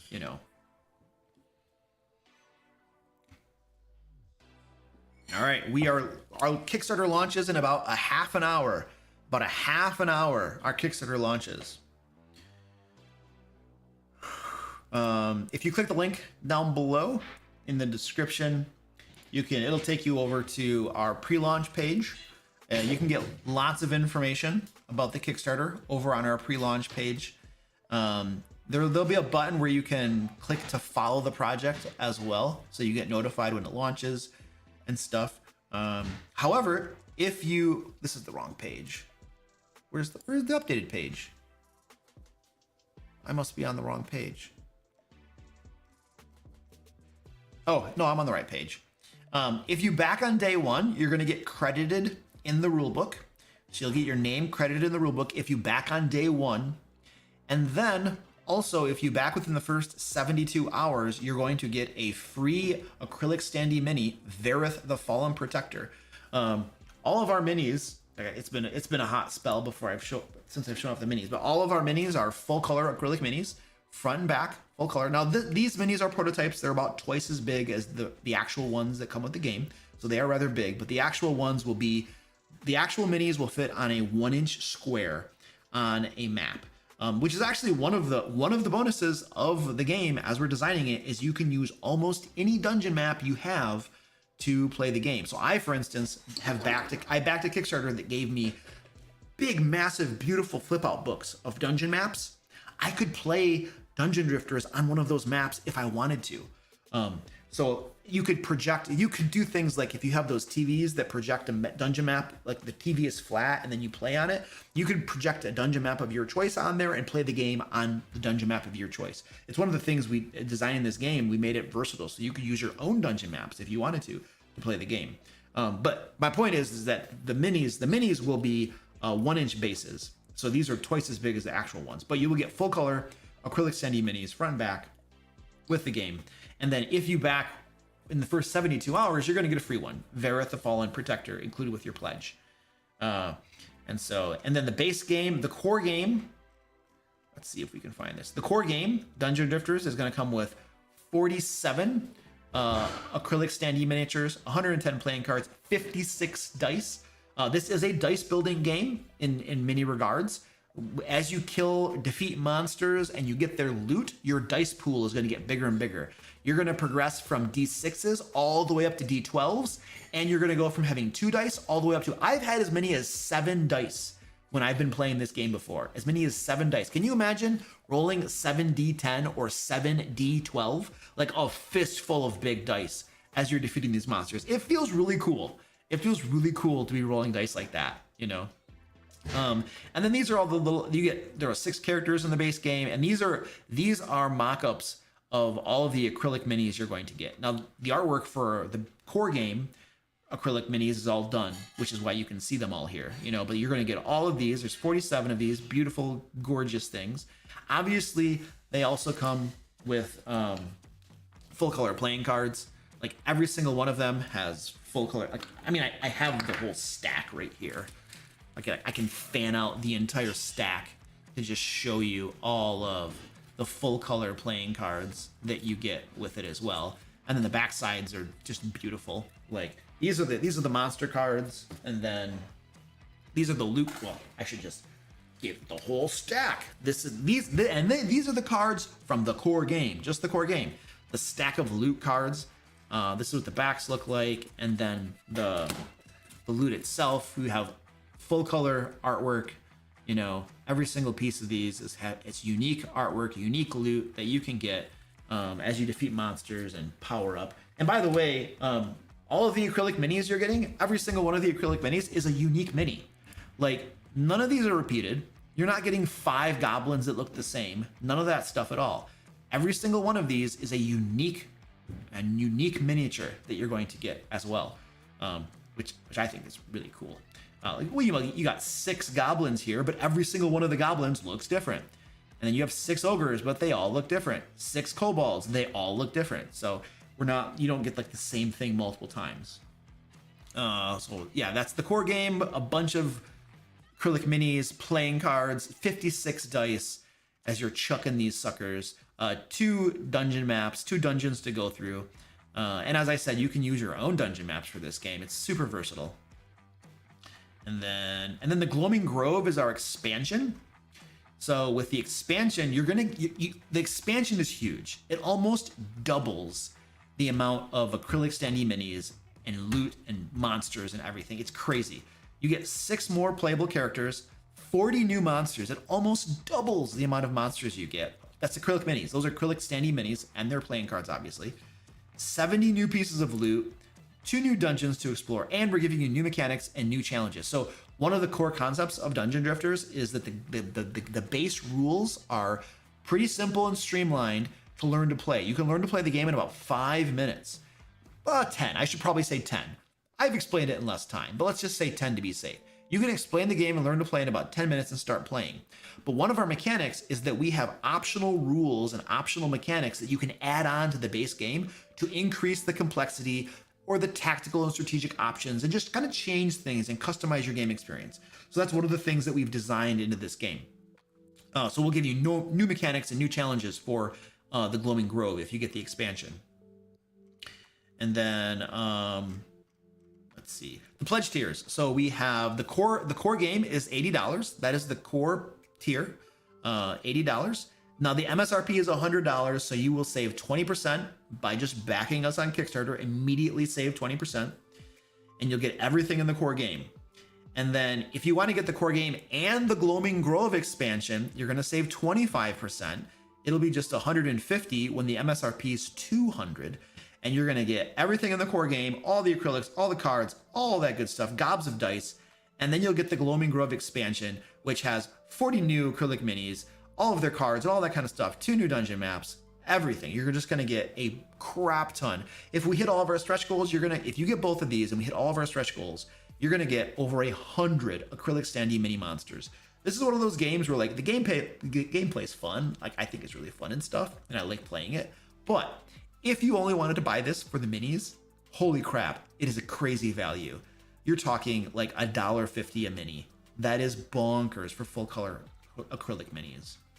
And then this is our top tier, $1,000. If you do this one, you're going to get the base game, the core game, you're going to get the Glowing Grove expansion, and you're going to be able to, we will work with you personally, you will work with me and Zach to design a monster that will appear in the game. It'll get its own full color acrylic standee mini. You'll help design like its stats, its special abilities and stuff like that. Monsters have special abilities that come into play during one of the optional rules, which is dominating monsters, which is a really cool optional rule. And I think a lot of people are probably going to play with it.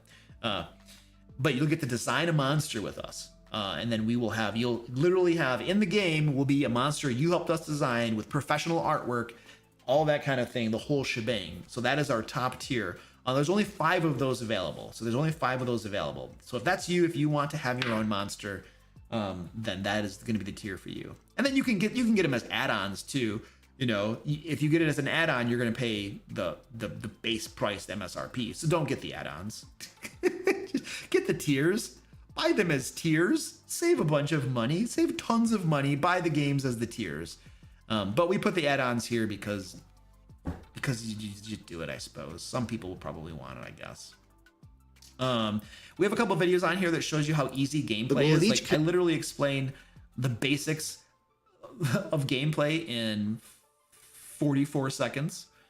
And then the playthrough, we have a full playthrough video here too. My friend Kevin and I played through the entire game. And it was about an hour and 20 minutes probably playtime for the two of us. And there was a lot of talkie where we were explaining things too. So that made it take, the video itself is a little bit longer than that. But the game itself is designed to be played in under 2 hours. So this is not a long 6-hour ordeal, right? It's under 2 hours. You and your friends, you learn to play, you play the game, you have fun, and then you're done.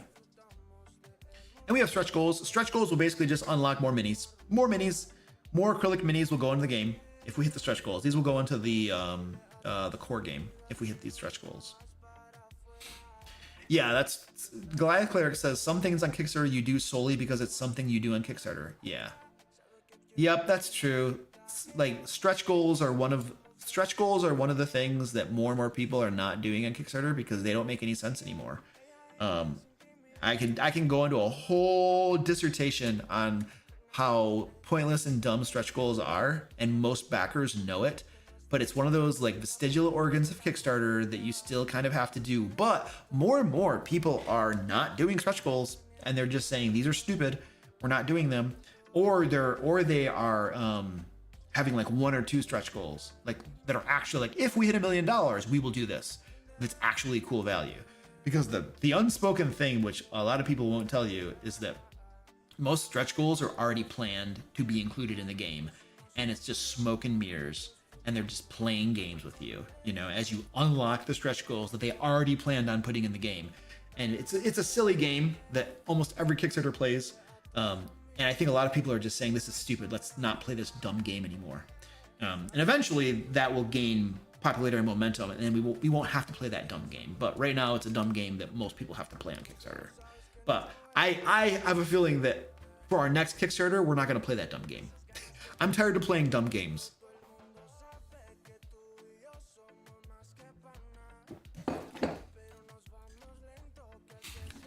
Durf Force says this will be my first ever Kickstarter purchase. That's awesome, dude. So check this out. The thing is this is going to be our 5th Kickstarter. We did Into the Fae, we did Layers and Legends, we did Secret Art of Game Mastery, we did Layers and Legends 2. We have now done 4 Kickstarters, and all of our Kickstarters have fulfilled. All of them have fulfilled. They've fulfilled early with, I think, the exception of one. I think one of our Kickstarters might have fulfilled on time. I think it might have fulfilled on time or something like that. But we have a reputation of, one, when we make a Kickstarter, you actually get what you get. And we've now successfully done 4 of these. So if we say we're doing a thing, you're going to get it. And you're usually going to get it early. Like Layers of Legends 2 fulfilled, what, 2 months early? I think we fulfilled for everybody in the US and Canada, they got their books last month. We told people May of this year, and you got it in March. So we have a reputation of not only giving you the stuff on our Kickstarters, but you usually get it early. And so you can back this in confidence, knowing that if you give us money, you're getting your stinking game.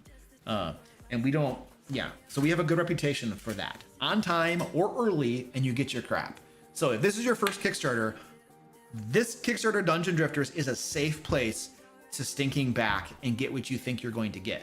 Because Kickstarter, not all Kickstarters give you this stuff, right? There is a minority of Kickstarters that you never get your crap. And that is a risk of kickstarting. And that is very explicitly stated. Like when you back a project, I think there's literally a pop-up that says, it's a disclaimer pop-up that says you might not get your crap. You know, that's a risk of kickstarting. Now, fortunately, a low percentage of projects don't fulfill, right? Fortunately, but it does happen every so often. But this is not one of those projects. You'll get your crap. We have a proven track record of providing high quality crap to everybody. Like if you look at our products, Layers of Legends 2, super high quality. Like we give you good stuff on time or usually early, and that's not going to change here. Oh, Trey Small says Secret Art of Game Mastery was my first. Still loving it. I use the GM screen every week. Yeah, the GM screen is cool. I love the artwork on it, was really cool too. Did I talk about tariffs yet? Yeah, I mean, we talked about tariffs at the very beginning. I'm not worried about it. We have already, first of all, this project is not going to fulfill for like a year and a half or something, right? So who knows what the tariff landscape is going to look like in a year and a half? You just don't know. So that's one reason not to worry too much. But we're not dumb. We are thinking adults, and we did take proactive measures when all of this tariff stuff started. We literally redesigned our Kickstarter this weekend because we were like, what can we do to mitigate the impact of tariffs if there are tariffs in a year and a half? And we were like, well, this is what we're going to do. We were going to have 3 expansions. We turned those into 1 expansion, the Gloaming Grove. And the reason we did that is that I don't want to go into too much about how the sausage works for that, but it mitigates the impact of tariffs by putting, basically we took the Gloaming Grove expansion and we made it bigger, and we got rid of the other 2 expansions. And that mitigates the impact of tariffs. I don't want to get into the math for all that. It doesn't really matter, but it mitigates the tariffs by quite a bit. So that's one thing that we did just proactively to mitigate the tariffs. So we don't expect too much of an impact from tariffs. We really don't. We also do a very good job. How would I say this? When we design the finances of our projects, we do a very good job of building in a little bit of wiggle room for certain things. So I don't anticipate a big impact from tariffs. I think we'll be just fine. If tariffs even exist in a year and a half, we have no idea what's going to happen. Everything is just kind of like, woo, all over the place. Like, so in a year and a half, who knows? But took some proactive measures. I think we're going to be just fine. But Luke, we like math. Oh, I know. But I have a proprietary math thing that I do. So You'll have to get a job with me if you want to see some of that sausage. Yes, this last weekend was way busier because we had to redesign our project in a big way. So, all right, we're about to launch. We're going to be launching in 10 minutes, ladies and gentlemen. 10 minutes, we're going to launch. I'm going to bio really quick. And then when we come back, we're basically going to be launching the project in just a little bit. So stand by. Interdimensional portals have appeared the world over. Vicious monsters have begun to pour forth, but opportunistic heroes stand in their way. Known as dungeon drifters, everyday men and women delve into the lairs of these foul creatures in search of fame, fortune, and as much loot as their greedy hands can carry. But the beasts in the dark will not give up their items of power easily. Nor will they join the side of the heroes without a fight. Therefore, equal measures of cleverness and guile will be needed should you wish to build momentum toward victory. From greedy humanoids to slurping oozes, from pitiful minions to boisterous bosses, the dungeons are filled with peril. But with the right equipment and a bit of luck, these heroes, these drifters, might find their fortune and plunder the beasties of every last bit of treasure they possess. Delve deep and strike true. Those who succeed may hoard it over their friends, but those who fail must return in shame to their 9 to 5. Prepare your tire iron, don your beer hat, take up your bucket of fries. Can you become the greatest dungeon drifter of all? Back now on Kickstarter. I gotta get tea. My video wasn't quite long enough to bio and get a refill.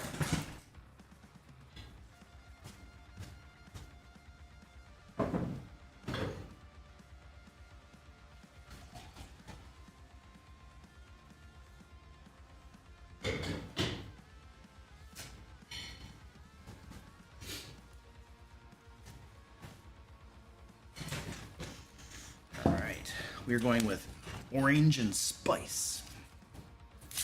I like herbal teas a lot. I like the flavor. Oh,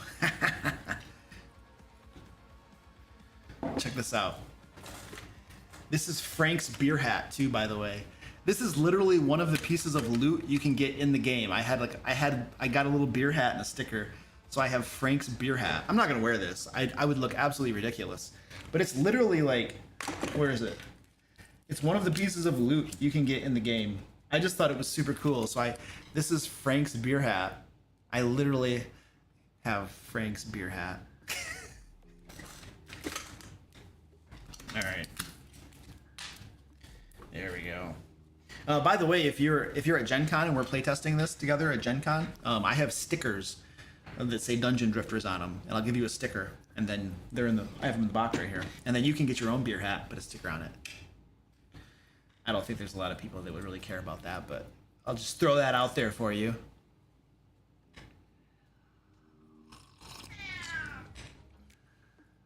Oh, is the ad a little loud? Oh, I'm sorry. I'll take a look at that when I have a moment. Okay, so we need to do an IGO in good order check here before we launch. So we'll just walk through this together. So we have a giveaway going on too. If you want to join the giveaway, there should be a link in the chat where you can join the giveaway. We'll draw the winner at the end of the live stream. I'll probably need someone to remind me to draw the winner because I'll be frantically doing stuff for the Kickstarter. So we're gonna exit the preview, and then we're gonna do like an in good order check.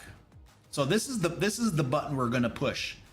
This is the button we're gonna push very soon when we are ready to launch. We're gonna push this together. But right now, what I want to look at is I just want to look at some of the basic stuff, just double check. Because there are certain things that once you launch your Kickstarter, you cannot change. You cannot change them. So we got to make sure that that's squared away. One thing you can't change is obviously the funding amount. You cannot change that. And then the campaign duration, you cannot change this. So this campaign is going to end on May 9th. May 9th. And we have it at May 10th at 3 a.m. Eastern because that's the end of May 9th for people in Pacific time. But this looks good. We had one campaign where we didn't do this properly, and we ended in the middle of the day, which is not when you're supposed to do it, really. So we kind of screwed that up, but that's okay. Everything's okay. So now it's like double check this stuff, double check this stuff. All right, so that looks good. Now the other things you can't change once you launch are the reward stuff. Well, the rewards can be changed as long as no one has pledged to it. But once somebody has pledged, you can't change anything. So all of these rewards, like you can't change these once they've been pledged to. There's probably nothing in here there's nothing in here that needs to get changed. Yeah, that stuff's fine. Cancel. The reward tiers you can't change. Once people have, as long as one person has pledged to a reward tier, you cannot change it. So we have $80 for Dungeon Drifters core game, and then Dungeon Drifters plus the Gloaming Grove is $150. And remember, you're saving 20% off if you get this one, and then this tier you save 25% off MSRP if you back and get the $150, and you're getting so many minis and maps and dice, and it's cool. We're packing as much value as we can into these boxes. No squeaky.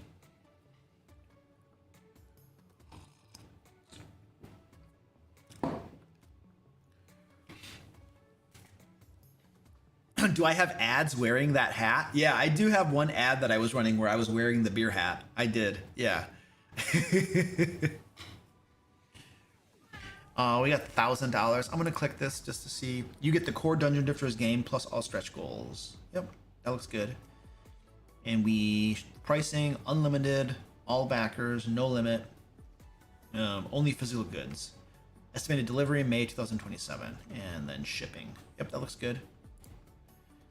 And then 150, Dungeon Drifters Gloaming Grove, core Dungeon Drifters game plus the Gloaming Grove expansion. That looks good. Pricing is 150, unlimited, all backers, no limit. The items. Well, your backers are physical goods only, May 2027. Okay, and we are planning on delivering earlier than that, but we have done 4 Kickstarters before, but this is our first board game, and so we are being a little conservative on our timing because we want to make sure that it is very important to us that we never deliver late. Super important. I do not like Kickstarters that deliver late. I am trying to develop a brand continuity in a way where, like, if you back one of my Kickstarters, you will get your product on time or early. And so since this is our first board game Kickstarter, we are being conservative in our time estimate. But I am optimistic we will do it earlier than then because we always try to deliver early. But that if you're wondering why it's May 2027, it's because we are being conservative because it's our first board game Kickstarter. And it is important to me to deliver on time or early. I cannot stand it when so this is like a little side rant or whatever, but almost every time a Kickstarter delivers late, it's because of bad planning. Almost every time, I guarantee you. There will always be an excuse, they will always have a reason, but it usually boils down to bad planning. Sometimes there's legitimate actual problems that happen, but most of the time it's bad planning because I've seen some of the back end work for some other Kickstarters, and I can tell you many times it's bad planning.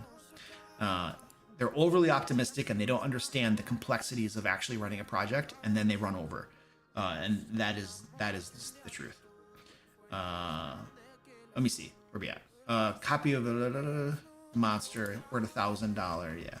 Pricing is $1,000. We got 5 of those available, no limits. We get all this stuff. Physical goods. Yep. This looks good. I think, Zach, everything look good on your end? Everything look good on your end, Zach? I think we're pretty good. We got little mini add-ons and then the core game add-ons. I think this looks good. Double check our timing. We have 10,000 to fund, and then we have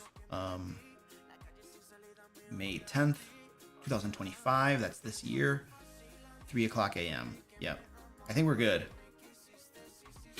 You're adding language for stretch goals in the upper 2 tiers? You are. What are you putting? Tell me when it's ready so I can look at it. You have like 1 minute, dude. Let's go. Okay, the upper 2 tiers. All right. 2 tiers, 2 tiers, 2 tiers, reward tiers. You get the core Dungeon Hunters game plus all stretch goals. That looks the same to me. I mean, it's fine. It's fine. Get the core Dungeon Hunters game and the Gloaming Grove expansion plus all stretch goals. That looks fine too. Is that what you added? We look good. That looks good to me. All right. Here we go. You guys ready? We are about to launch. We are about to launch.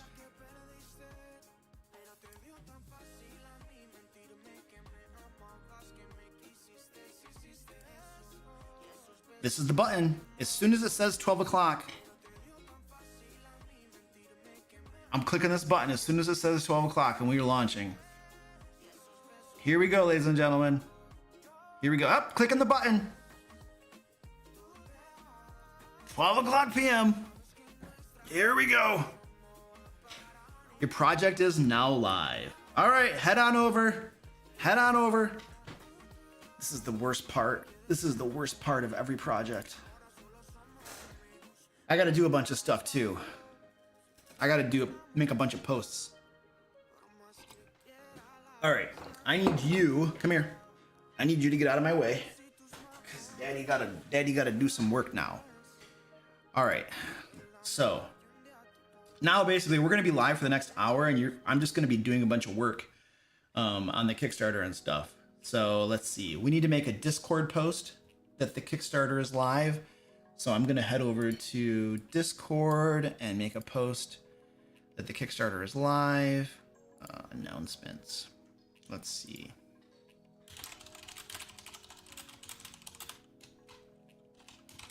Our Dungeon Drifters Kickstarter is now live.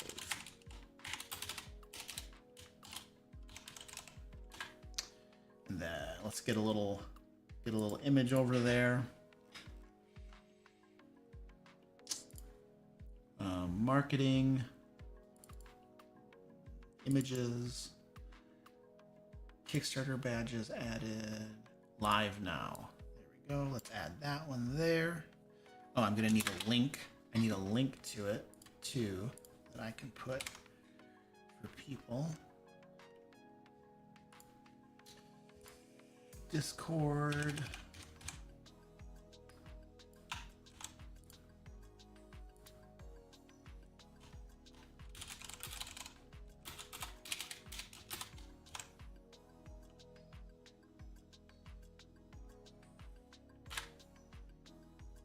All right, I have sent that out. So the Discord post has been made. And then I need to check out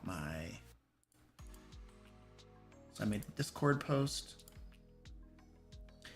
We need to make sure that our Launch Boom pre-launch page is redirecting to the live campaign. So I believe there's a button to push in Launch Boom for that, Zach. I'm gonna go take a look at that right now. Launch Boom, Launch Kit. Project settings. And then activate redirect. Hold on a second. Redirect funnel. There we go. All right, I have activated the redirect and then I'm going to update. Okay, so now I should, if I type in pre-sales at dungeondrifters.com, it redirects to the live page. Excellent. All right. It's redirecting to the live page. All right. We got to keep track of, so we're almost at 4,000 raised. I want to see how long it takes us to get fully funded. See how many minutes that takes. So we're almost halfway there. So we're getting close to it.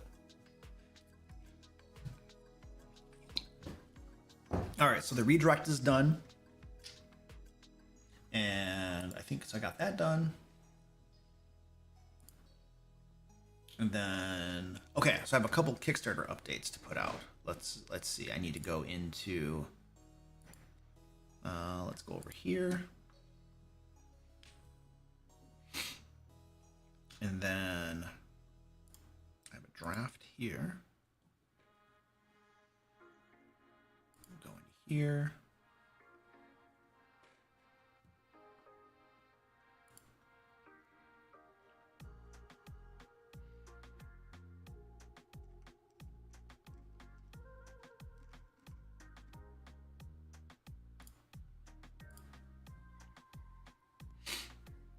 All right. Then I have one for Secret Art of Game Master. Oh.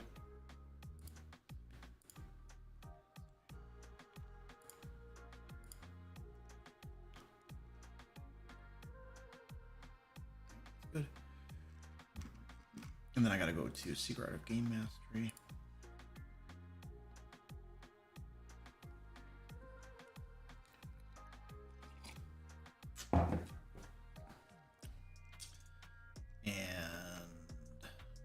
Updates, drafts, new project launched, Dungeon Drifters, there we go. And it stripped out my images. Of course it took out the images. I'm gonna have to put that image back in. I don't know why it took them out, but it did.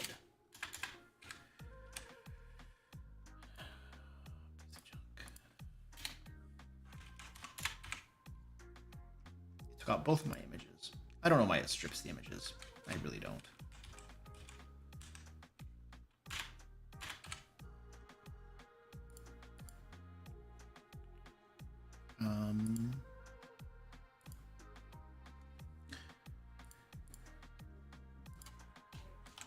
Shoot.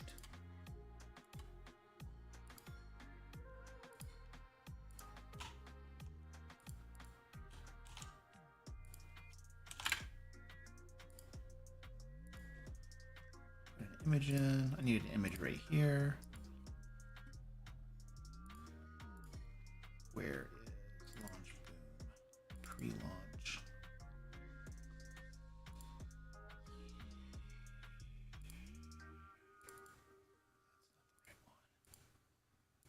This one right here. Okay, there we go.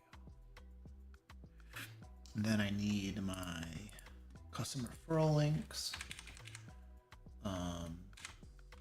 What is this for? Kickstarter.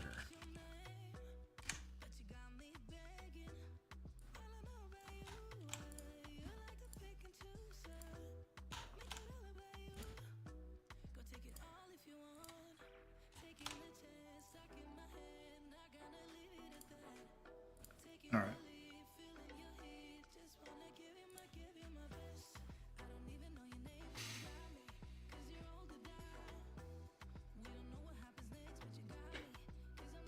Make sure this works.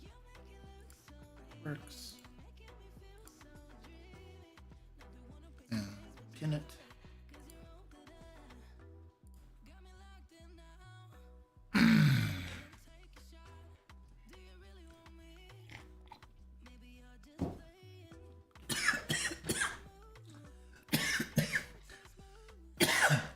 I almost coughed tea all over my keyboard. Wow. I tried to breathe it. I tried to breathe it. That's what I did. All right, we're at 6,000. Let's go. We're getting close to 10. We're closing in on 10. Let's see if we can get to 10 in under 10 minutes. Let's see if we can hit our funding goal in under 10 minutes. Man, now I have tea in my lungs. I have blood orange tea in my lungs. That seems appropriate. And what else is on my to-do list over here? All right, I got those done. All right, the website has stuff I gotta change on it.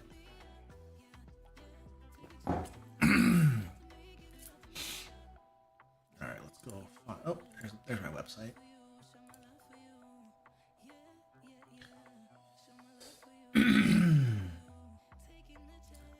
Is this the banner or the pop-up? This is the banner.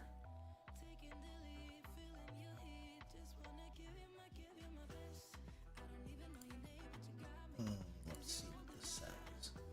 Yep. Okay. This should be good. Let's deactivate. Oops. Crap. Deactivate that. And then activate this one. Alright, cool. And then we need to do my pop-ups. People love those. Turn that one off. And we'll turn this one on. Okay, now I need to verify that all that is working on the website properly. So let's go over to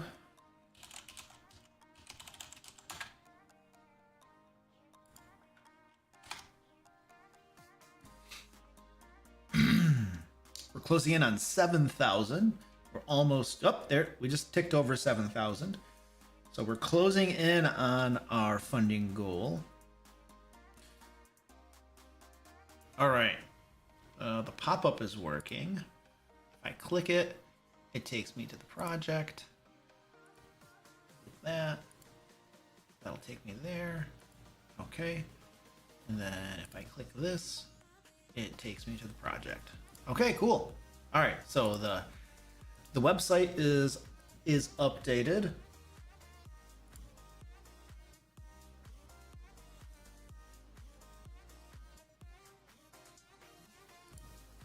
There we go. All right. We are closing in on 8,000. All right, just a little bit further to hit our 10,000 funding goal.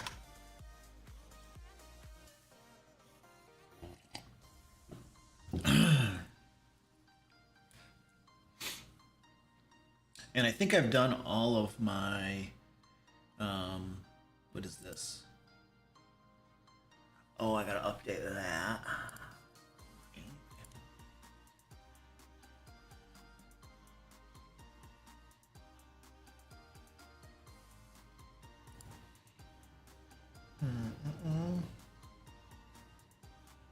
All right. We're almost at 8,000. Well, it was a second ago. So I'm going. All right. All right, I think I've done all the major stuff. And then let's go over here.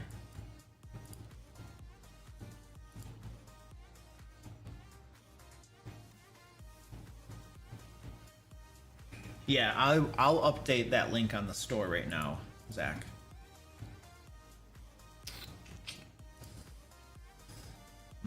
Online store.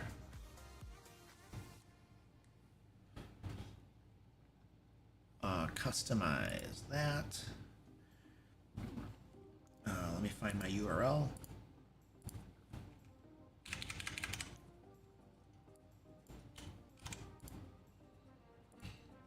Yeah, the redirect looks weird because it shows the pre-sale page for a moment and then it redirects.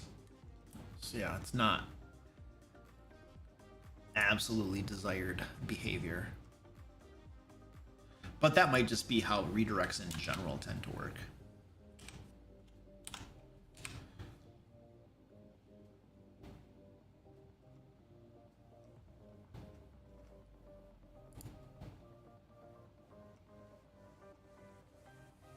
Yeah, that didn't work.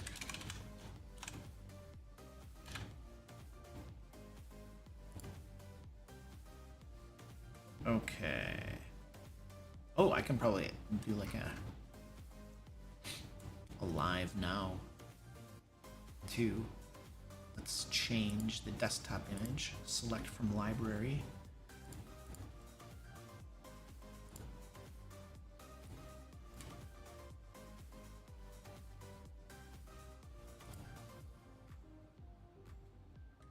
And then I should be able to change the mobile image as well on our site. Launch Boom. Where is it? Launch Boom ads, live.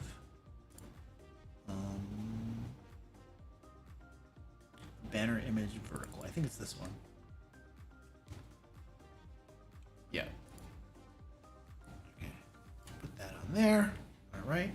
Looks like we're closing in on 9,000. Closing in on 9,000. Nice. Almost fully funded.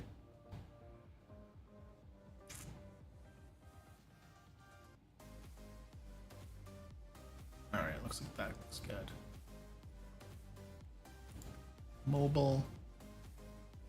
Oh, the mobile should be a square. It actually needs to be a square graphic for mobile, not a vertical. Well, good thing I have one of those.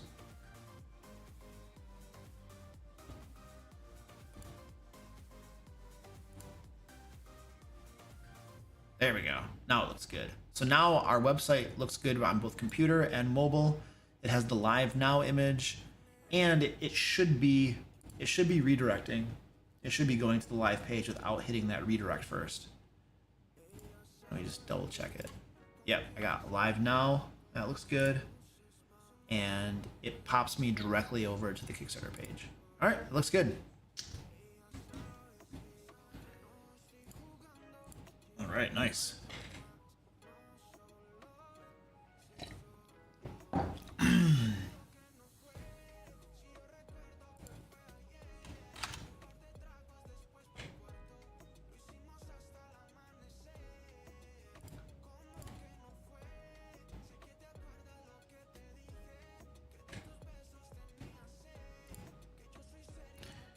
I think we've done all of that stuff then.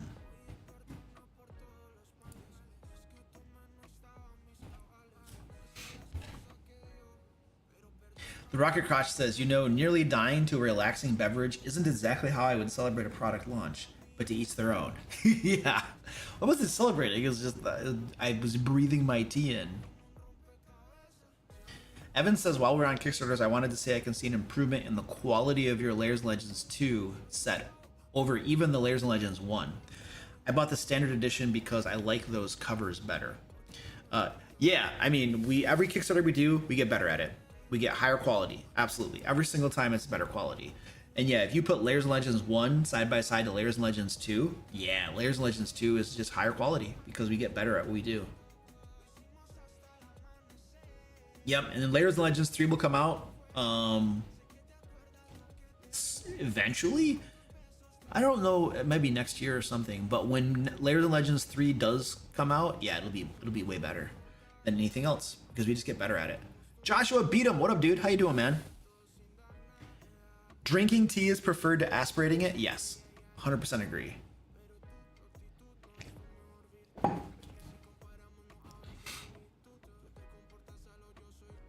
Oh, Escape from the Fae. Yeah. No, right now, Escape from the Fae is probably going to kickstart later this year, like around August or so. So we're planning on getting Escape from the Fae going. That is 100% our plan to get that going. So I'm already working on that sucker. Well, I mean, it's already written, but we're working on playtesting it now. Where are we at? Let's see where we're at. I'm seeing we're over 9,000. All right, we're almost at our 10,000 funding goal. Almost at our 10,000 funding goal. We're at 9,300 and creeping upward. Let's go. Let's get the fully funded. Thank you, Joshua. Appreciate that. The base game and the expansion is 100% the way to get the most bang for your buck. You're going to get, if we hit our stretch goals, you're going to get over 100 acrylic standee minis. All of the loot, like probably over 100 pieces of loot they drop. It's gonna be beautiful. You're gonna get amazing quantity if you get both of those. It's crazy, just crazy awesomeness. Of course, I have to say that. I'm like contractually obligated to say that, but it happens to be true too.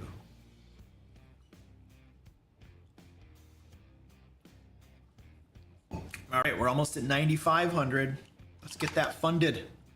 Let's get that fully funded.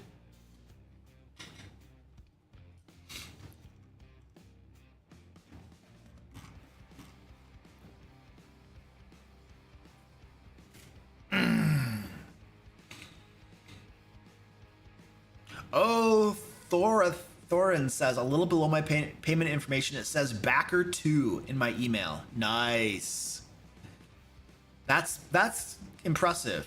You know, the interesting thing is, like, the difference between, like, backer 1 and backer whatever is really how quickly you can, like, how quickly your computer page loads, how quickly you can click the buttons to add it to your cart and press, you know what I mean? And if you have a payment method already in saved, or if you have to input it or something. So, like, you know, if you're within backer 1 to 20 or something, it's just probably a crapshoot as to who clicked buttons faster, you know. Traveling Ashlar says my backer number is blank on my email. Oh yeah. it's the crapshoot of everybody rushing in. Probably confused Kickstarter. They're like, I don't know, was he first or second? Evan says, I have one game I backed in 2016 I'm still waiting on. Oh my gosh. I'm pretty sure Luke can do better than that. Oh, absolutely. You'll have your game in under 2 years. 100% guarantee you. If you have a game that's been open since 2016, like, you're not going to get it at this point. I think you can. Hey, we just crossed 1,000. Woo, there we go. There we go. Now we're at 10,100. So it took us 20 minutes. On my clock, it was 20 minutes to become fully funded. I should probably write that down. Otherwise, I'm going to forget. I need a pen. All this acrylics on my desk.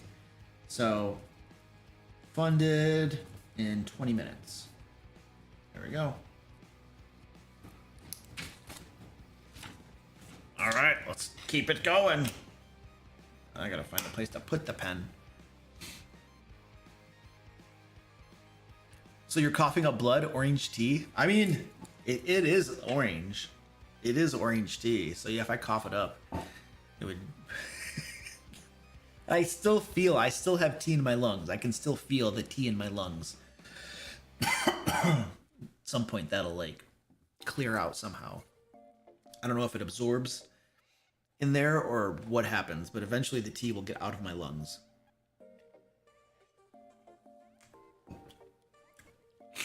Trey Small says, what do you expect to take longer than a normal book? With the rulebook not being TTRPG book and the basic rules already done, is the art and production of the physical items that will be the longest? No. So, to be really honest with you, part of the length of time we put on there was accounting for the unknowns. You know, like, you don't know what you don't know. And since we've done many Kickstarters before, but they've all been books, this is our first board game. And so we're like, you know, we should be extra cautious. Be a little bit more cautious and conservative with how long we think it's going to take. But in all reality, so the artwork for all of the base game acrylic standee minis is done. What we need to do now is, the next step is artwork for all of the playing cards for the base game. And then artwork for the expansion, all of the artwork in the expansion. So that's artwork that needs to get done. So that will take time to get all of that artwork done. So yeah, that's part of it. I don't know exactly. I'd have to look at our notes and stuff and probably crunch a few numbers to see how long that would take. But once the art, and while the artwork is going on, we're just going to keep on playtesting, keep on tightening it up. But the core rules are already in place. So I really think that our 2-year estimate, I think we're going to blow it out of the water. I think it's going to be, we're going to deliver crazy early. That's my anticipation. But I am a conservative dude. Like, I'm conservative. I don't take risks. And the last thing I want is to take longer than I tell you. So we made a very conservative date. And I really feel like, I mean, literally, once we have the artwork done, the rule book isn't going to take that long to write and test and have people edit it and review it and stuff, you know? So yeah, I don't think it's going to take as long as we have planned for it. But when you plan cautiously, then what happens is you over deliver. you know, and people get things early and they're super happy. But when people get things late, they're not happy. They're usually grumpy, you know, and you'll always get some people who will post, "That's okay. Take as long as you need. We just want to make sure it's good." You'll get like a handful of people who will say that, but a lot of people are just kind of like, "So what you're telling me is you don't know how to do project management. That's what you're telling me." And that's when Kickstarters run over, that's usually what they're telling you. They don't know how to do project management. So I don't want that reputation. So we deliver early. That is our reputation. So we are conservative on our dates, but I'm optimistic we're gonna hit that. We're gonna kill that date for sure.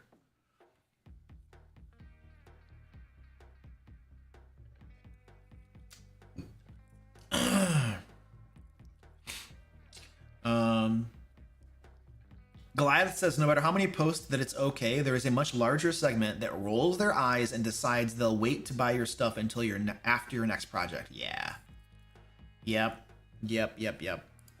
It's better to underpromise and overdeliver than the reverse.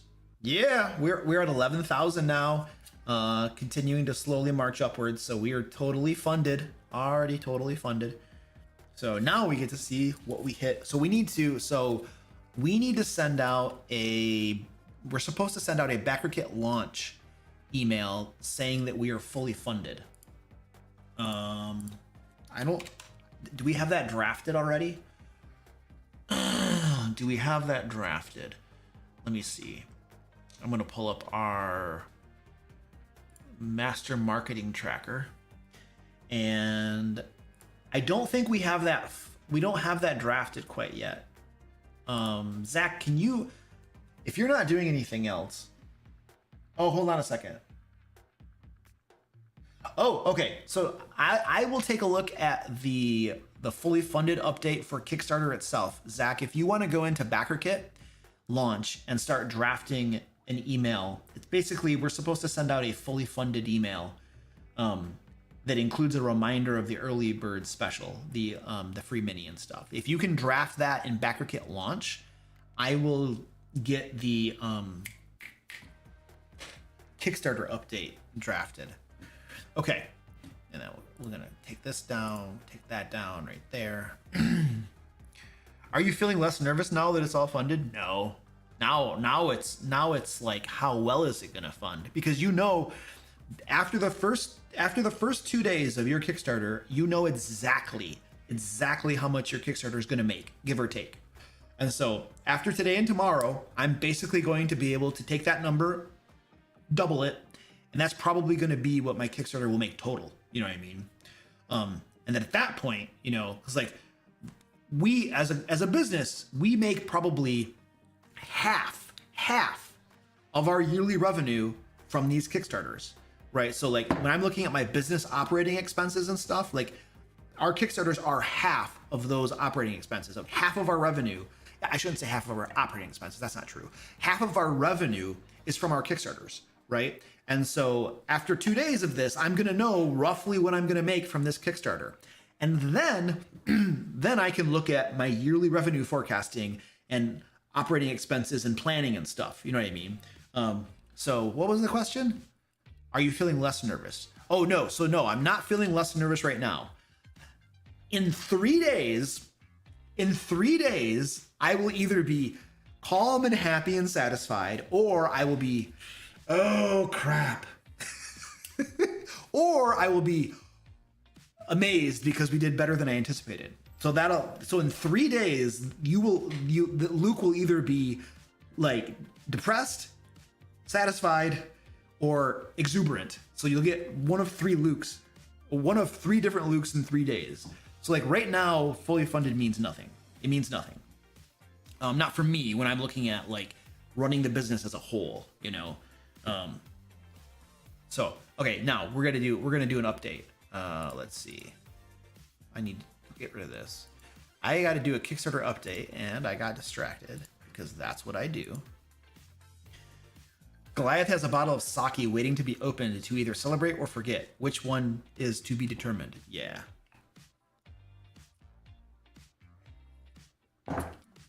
All right. Here we go.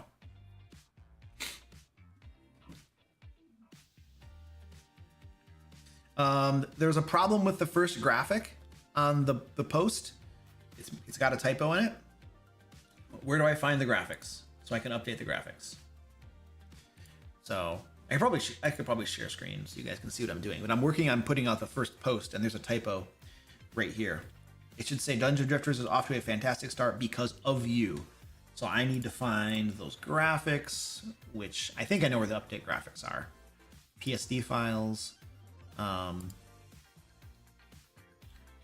don't know where the PSD file is for this, Zach. I have no idea where this is located. It does not appear to be in the update graphics area. Oh yeah, it does. Natalie funded, thank you. Okay, so which one? So I will update this. I just need to get the right one. Quote template? It's probably the quote template. Let's see if this works.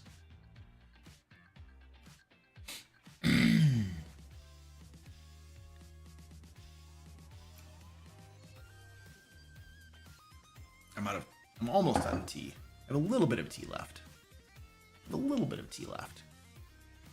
right, here we go. Because of you.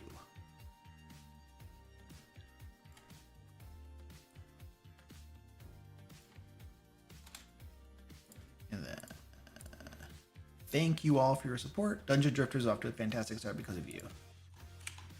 All right, save that. I gotta save it as my PNG.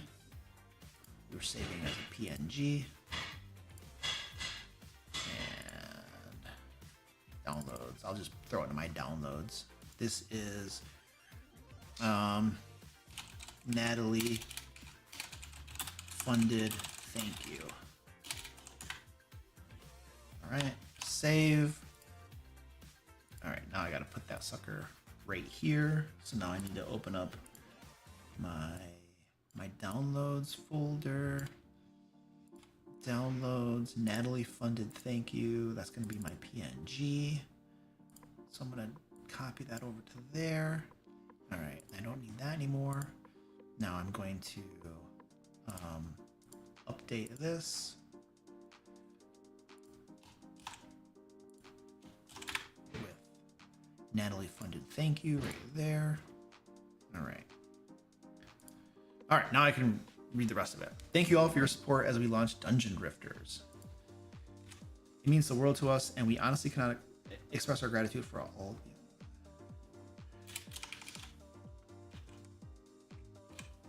I need some explanation points in there. Our first discussion about this project, long before it was even named Dungeon Drifters, happened 9 months ago to the day, July 8th. Wow. I thought it was August, but yeah, Zach did some digging and he found it July 8th. Countless hours of development, playtesting, artwork, and so much more have gone into creating this project, and we are thrilled, and we are thrilled to finally be able to share it with you. In future updates, we'll be weaving a story of one or more of the playable characters in Dungeon Drifters making their way through a dungeon. However, we want you to influence the story. After each chapter is posted, leave comments on the update and or in the comment tab with what you want the character to do next. The most requested, most exciting continuation will appear in the next chapter. I think they need to leave their comments on the update. I don't think we should put them in the update tab because it's gonna get, yeah, I think it'll get hard for us to like keep track of that stuff. The most requested, most exciting continuation will appear in the next chapter. For now, leave a comment on this update to tell us which of the 6 characters in the core game you want to see in the first chapter. There we go. All right. And there we go. I think that's good. I'm gonna bold that right there. Yay. All right, save. And I think we're good. Publish. Publish.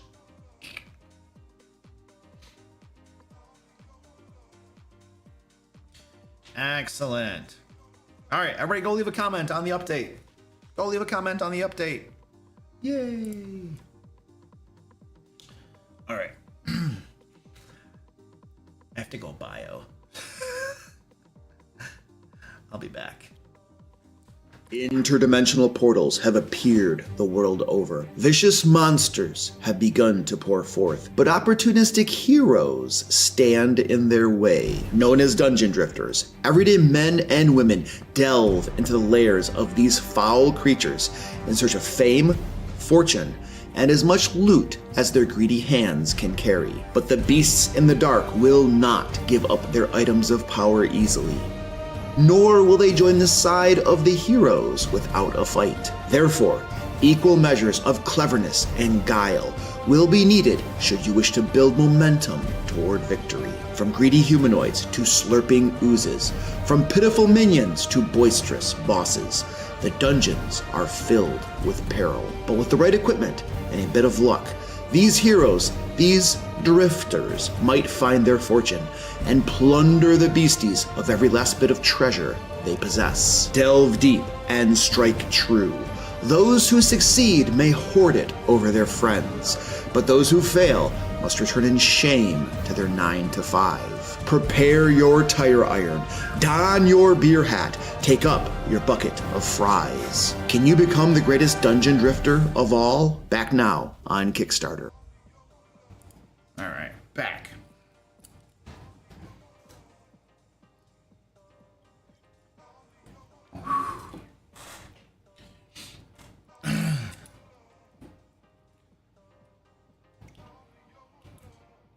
Keith, thank you so much, dude. I appreciate that. Just backed Dungeon Drifters. Thank you, dude. Evan Bashaw is hoping for elated Luke in 3 days. I know people lowball the funding numbers so they can say funded in less than 30 seconds. They totally do. They totally do. It's one of those Kickstarter games you play. It's literally one of those stupid Kickstarter games you play. Will you consider a digital playtest and beta release for backers? No, we're not doing digital stuff for this. We have played this game digitally, and we've played it in person, and there is no comparison. There is no comparison. It is just not... now, we did not have the digital all set up. Like, I know there are emulators and stuff that you can set up for digital games. So we didn't have everything completely set up to do that properly. But games like this are not as fun digitally as they are with your friends and stuff. So we're not planning on any sort of digital release or anything like that. Besides which, that would be a whole lot of extra effort to get it set up digitally, or we'd have to pay people to do it. And then we'd have to release it that way. And then I have heard that there are some of these platforms that is one of the primary ways that your IP gets stolen from you. Like, you upload all of your information about your game to a digital format like that, and then the next thing you know, somebody in a different country is literally printing a version of your game before you do, because they have stole your IP off from the digital version that you created on some of these platforms. So that is not something we're going to be doing. I have no interest in that sort of thing. Can you imagine if Dungeon Drifters, only maybe by a different name or something, is coming out like before we even release ours because somebody just stole everything from our game and then is creating it? No, we're not doing that. I've heard that happens some places, and it has happened, so that is enough reason to not do that. So no, there's going to be no digital version of this. This is a physical game you play in person with your friends. Or your family members, or whatever. Whoever you want to play your game with.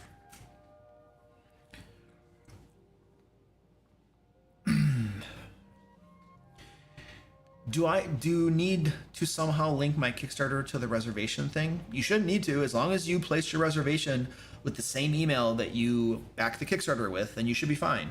Like, you know, your Kickstarter email, if it's the same as your email and your reservation, then everything should be linked up and we should be good to go. Now, some people have different emails that they use for different purposes and stuff. And if that's your thing, then once the Pledge Manager backer kit opens, probably a couple months from now, you'll have to go into your backer kit and see if it worked or not. If like your pledge, your special bonus stuff for pledging early or for your reservation, this is actually the reservation, to see if that worked or not. And if it didn't, you'll have to reach out to us. And this will only be a problem for you if you use different emails for different things. So if you reserved with one email and then your backer, your Kickstarter login uses a different email, then things are not going to match up. And what you'll just need to do is you'll have to email us. Not now, please don't do it now. Once the backer kit pledge manager comes out, you send us an email, and then we will hook things up and get everything set for you. So that's the way that'll work. But don't email us now, because we literally can't do anything about it now. We have to wait until the pledge manager comes out, and then we can fix stuff. And if you email us now, we'll have to keep track of everybody's stuff for like 2 months from now. So don't let us know if it's a problem. You let us know at the time it's a problem, and then we fix it for you.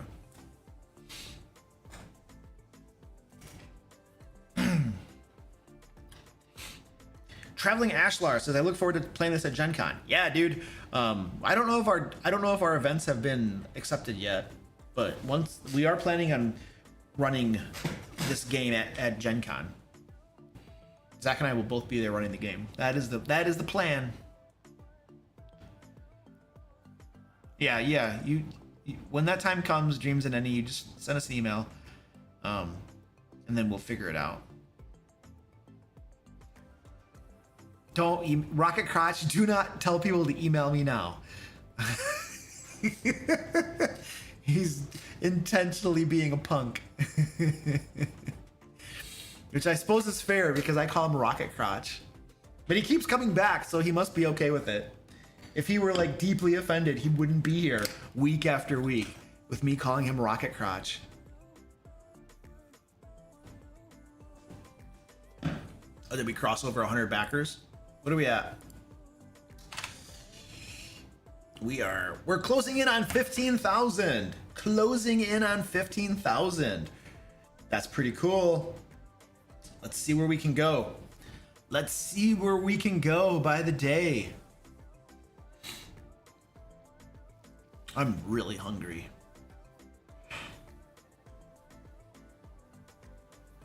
The Rocket Crash says it's not the first time, it won't be the last. It is the most consistent though, so there's that. Oh, what I call you?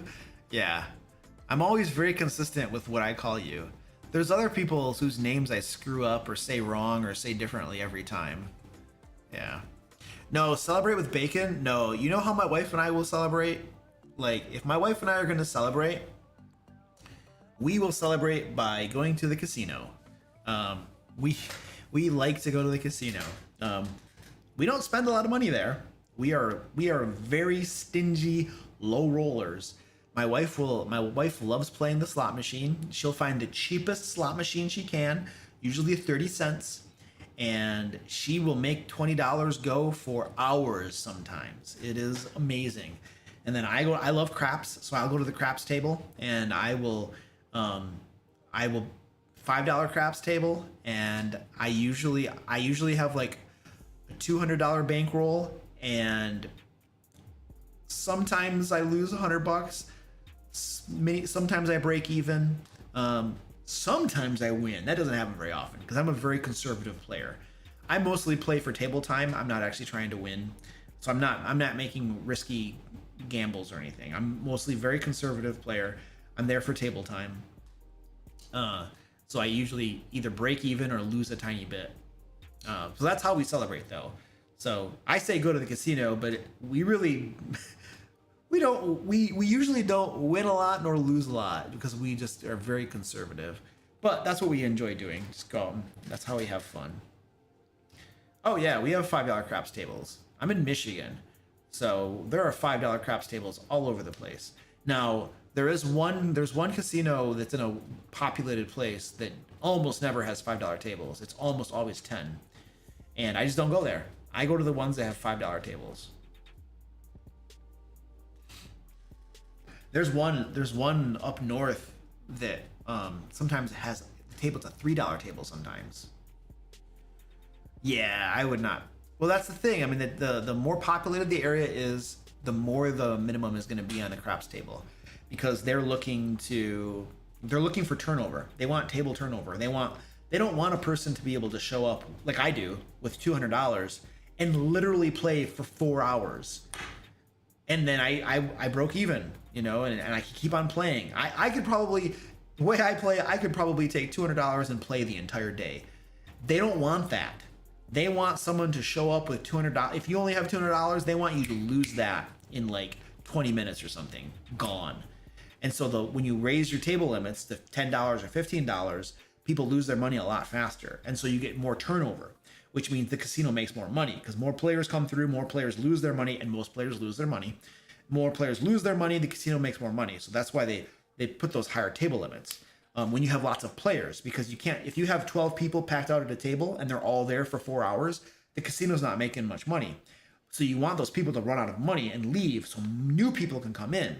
And the way to make people run out of money faster is to raise your table limit. So when you have packed casinos that are very busy, the table limits go higher, right? Usually if you go to a casino, and there aren't that many people there, you're gonna have a lower table limit. Usually, not always. There's one near where I live that even when it's empty, they have a $10 limit. It seems stupid to me. You might as well just make it 5 so more people will play, but I don't know. I'm sure they have their reasons. Exactly. They want you to make room for people that spend more. That's exactly why. Do you have a strategy that you play? Usually what I do is I will play the strategies that rely on the bets that have the lowest house edge. So I will play a basic pass line with odds, and then I will place the 6 and the 8. That's the basic strategy I do. However, the problem with that is that I have been at far too many tables where the 7 just keeps coming, and you lose bunches of money when you're just, playing the pass line and then placing the 6 and the 8. You just lose tons of money.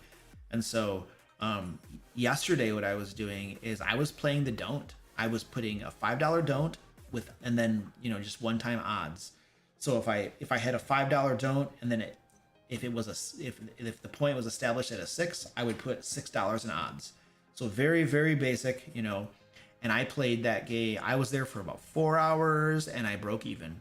I actually had more money, and what I did is I took my extra money and I started betting for the crew to give them basically tips, and they did really well. For some reason, I placed the 6 and the 8 for the crew to give them tips, and it kept hitting 6, 8, 6. I think they made about $30 to $50. I wasn't keeping track, but they made a good amount of money. I broke completely even.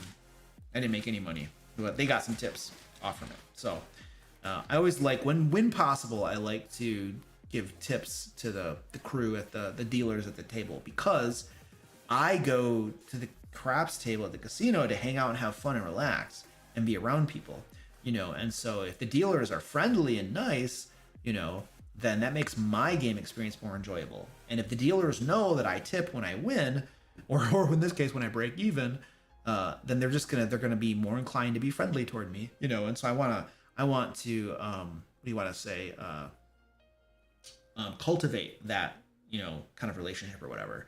But of course when I lose, then it's a lot harder to tip when you're losing, but if I'm winning, or broke even, then I can do it. So yeah, I'm probably never gonna go to Las Vegas. I'm sure the minimums at the craps tables are like $15, $25. So there's no way I would even go there. I have no incentive to go there because I would never bet that much on one wager. It's bonkers.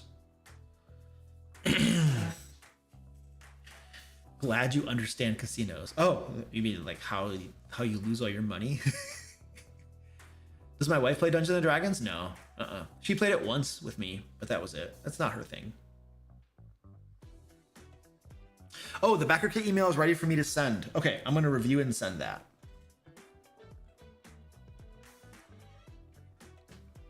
Simpatico says, I don't have the self-control to be able to gamble at casinos responsibly, so I don't put myself in that situation. That's always, hey Trevor, how you doing, buddy? Good to see you, man. Well, kind of see you. See your name.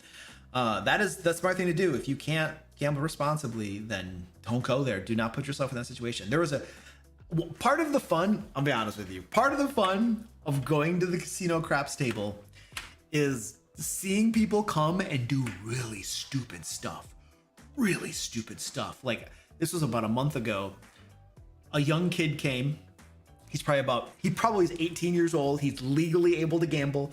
He comes and he gets $100 and he puts it across. So I think it was like 96 across, I think is what it comes out to. But he basically had Like, you know, all the box numbers at the top of the craps table, he had like 96 across or whatever. So $100, 96 across, and I think he hit something on the pass line maybe. And so he did that, and I was rolling, right? And I saw him come and do that, and I'm like, oh no, don't do that, man. I'm just thinking, right? Because I'm gonna roll the 7. The 7's gonna come up and you're gonna lose $100, man. Why are you doing that? And so I'm thinking this, right? I crap you not. My next roll was a 7. He lost everything. $100. He's like, $100 across, 96 across, pass line, boom, 7 gone, everything gone. And then he's like, and then he walked away because that was his money. And then as he walked away, the dealer's like, and that's what you don't do at the craps table. And I'm like, I mean, unless you have a massive bankroll, yeah, you don't do that. That's not smart. If you had like a $2,000 bankroll, then okay, or you don't need that much, maybe $1,000 bankroll. You could probably do a strategy like that, you know, but you gotta press, then you gotta do regressions, you gotta have some sort of strategy there. You know what I mean? And you're waiting for the monster roll, and you expect to lose a bunch before you start to get maybe lucky with a monster roll. But yeah, so that's one thing that happened yesterday too. There was this, I was playing yesterday, and this guy came up, boisterous, probably like 20 something, and he's like, oh yeah, this is the worst game in the whole casino, man. You either win a lot or you lose a lot, you know. And his buddy was with him, and his buddy wasn't playing, but the kid was playing, 20 something years old. And he got $100 in chips, and he put like about $50 across or something. I don't know exactly what it came out to, but it was like about $50 across, about half of what he had across the box numbers at the top, right? And then sure enough, it was 2 rolls later, the 7 came, he lost everything. And he's like, you see, this game sucks, man. And then he lost the rest of it. He was gone in about 5 minutes. $100 gone in about 5 minutes. You know, but while he was there, I could he was right next to me. Alcohol, crazy alcohol.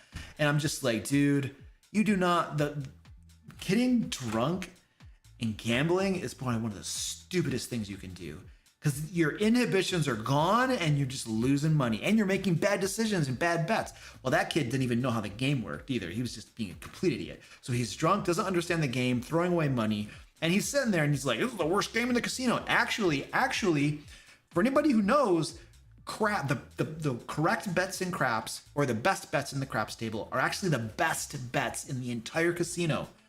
Like if you're doing the pass line with odds, or you're placing the 6 or the 7, or you're playing the don't. If you're playing the don't, those are the best odds in the entire casino. They have the lowest house edge in the entire casino. It's way better, especially it's better than blackjack. It's way better than roulette. Roulette is probably some of the worst odds in the entire casino. And then slots have really bad odds, but because most of them are progressives, there is a chance you're going to win big.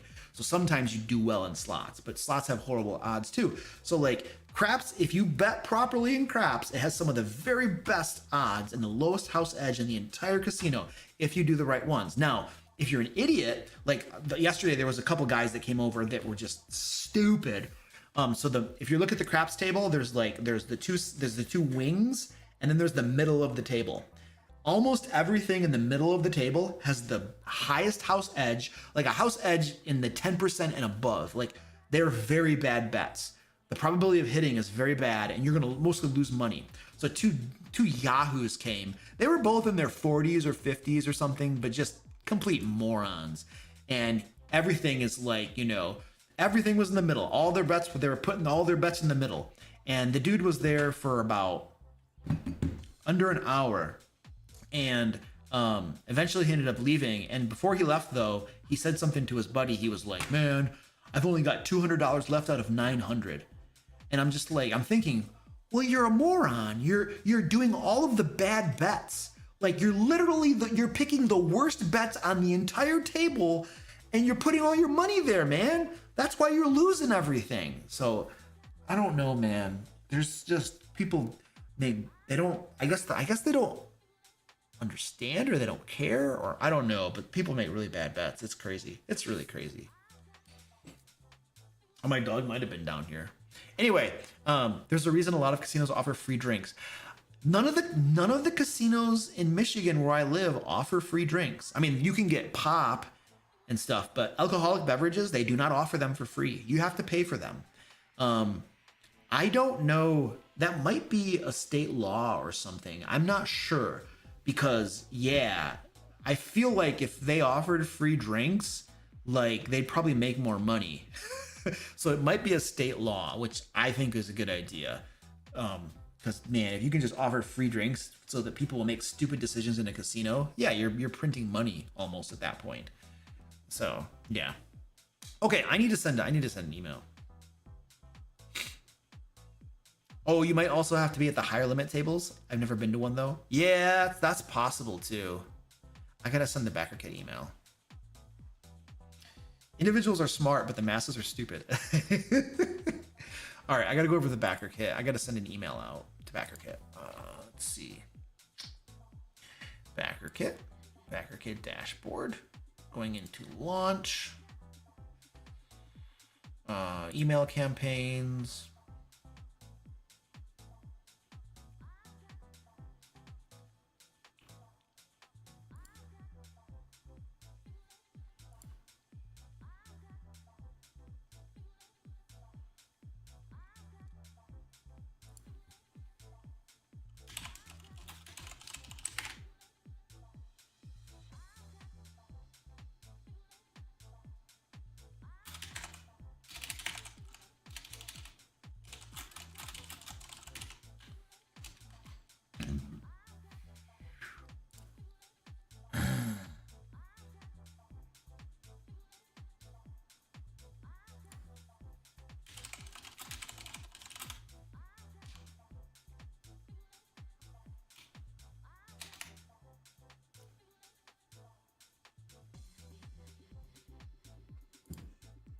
All right. I'm reviewing it all right now.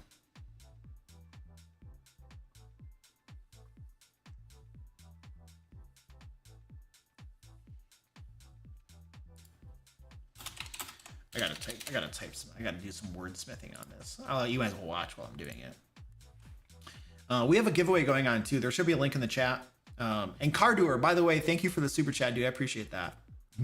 I think I fooled a lot of people in that video. Raphael Roaring Star, I want to make sure you have the opportunity to take advantage of our early backer bonus. Everyone who backs in the first 72 hours will get a free acrylic standee mini. Verith, the Fallen Protector. Click here to get your free bonus mini. I need to put another link in. Did I spell Verith wrong? Nope, I'm missing a. I got it all spelled wrong. And then I need backer kit launch.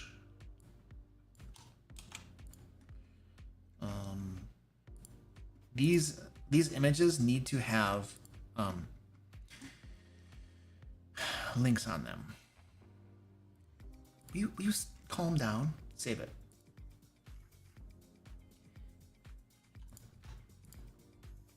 Easiest way to do this is to go into a past one and then copy this at the bottom here. And then copy the URL. There's like a code. There's code that you put into here. Right there. And that makes it clickable.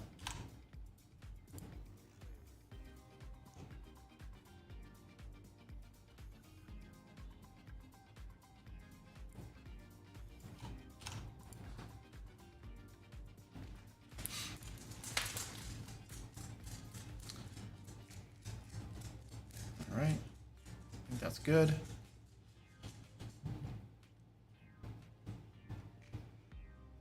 I want to put Dungeon Drifters. We'll put a link right here. Whoops, that's not right.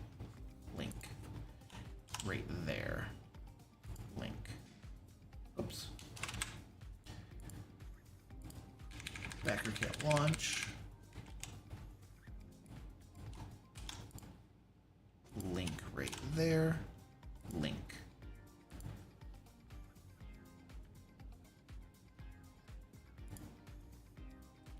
Okay, now save.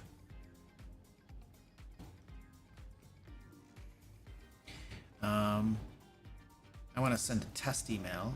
Oh, I'm gonna have to log out. I gotta log in with my Gmail account so I can send a test message.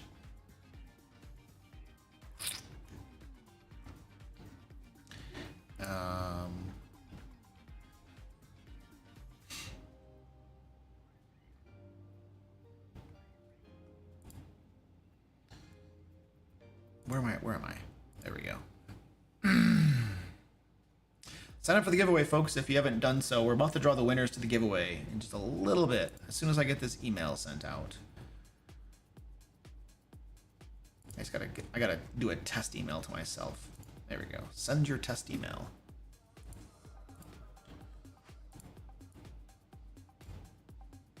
Gmail.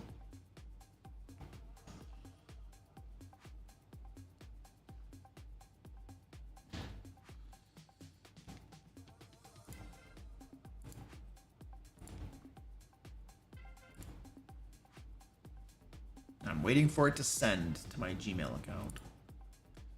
Oh, there we go.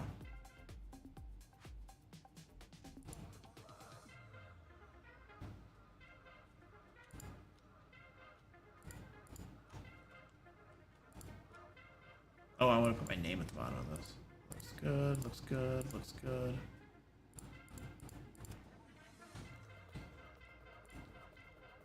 Customize.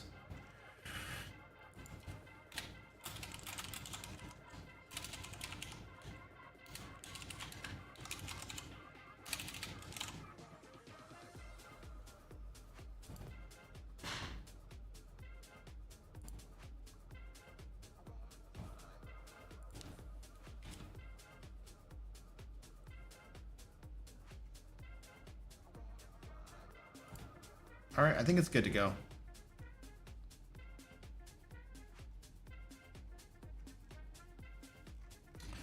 I'm gonna send it, baby. Send the email campaign. Boom, it's going. It's going. All right. Ugh. Magnus Agma says, my friend used to work at the casino, and from her point, slots are actually the worst since they don't involve anyone else, and it's really easy to lose track of what you're doing. Oh, interesting. She often left her night shift, and she came back. She saw the same people on the same machines, and they were, oh, well, she was leaving. Yeah. My wife just runs out of money. Or she makes a lot of money, too. Sometimes my wife will be like, I'll be at the craps table and she'll come back and she'll sit down in a chair near the craps table, or I'll find her, and we're about to leave or whatever. And sometimes she'll pretend like she lost all the money, but then she'll pull out the little slip and actually have won money. So I'm always hoping that she'll just win a little bit. It's and sometimes she does. Sometimes I'll lose and then she'll win to make up for it. Sometimes.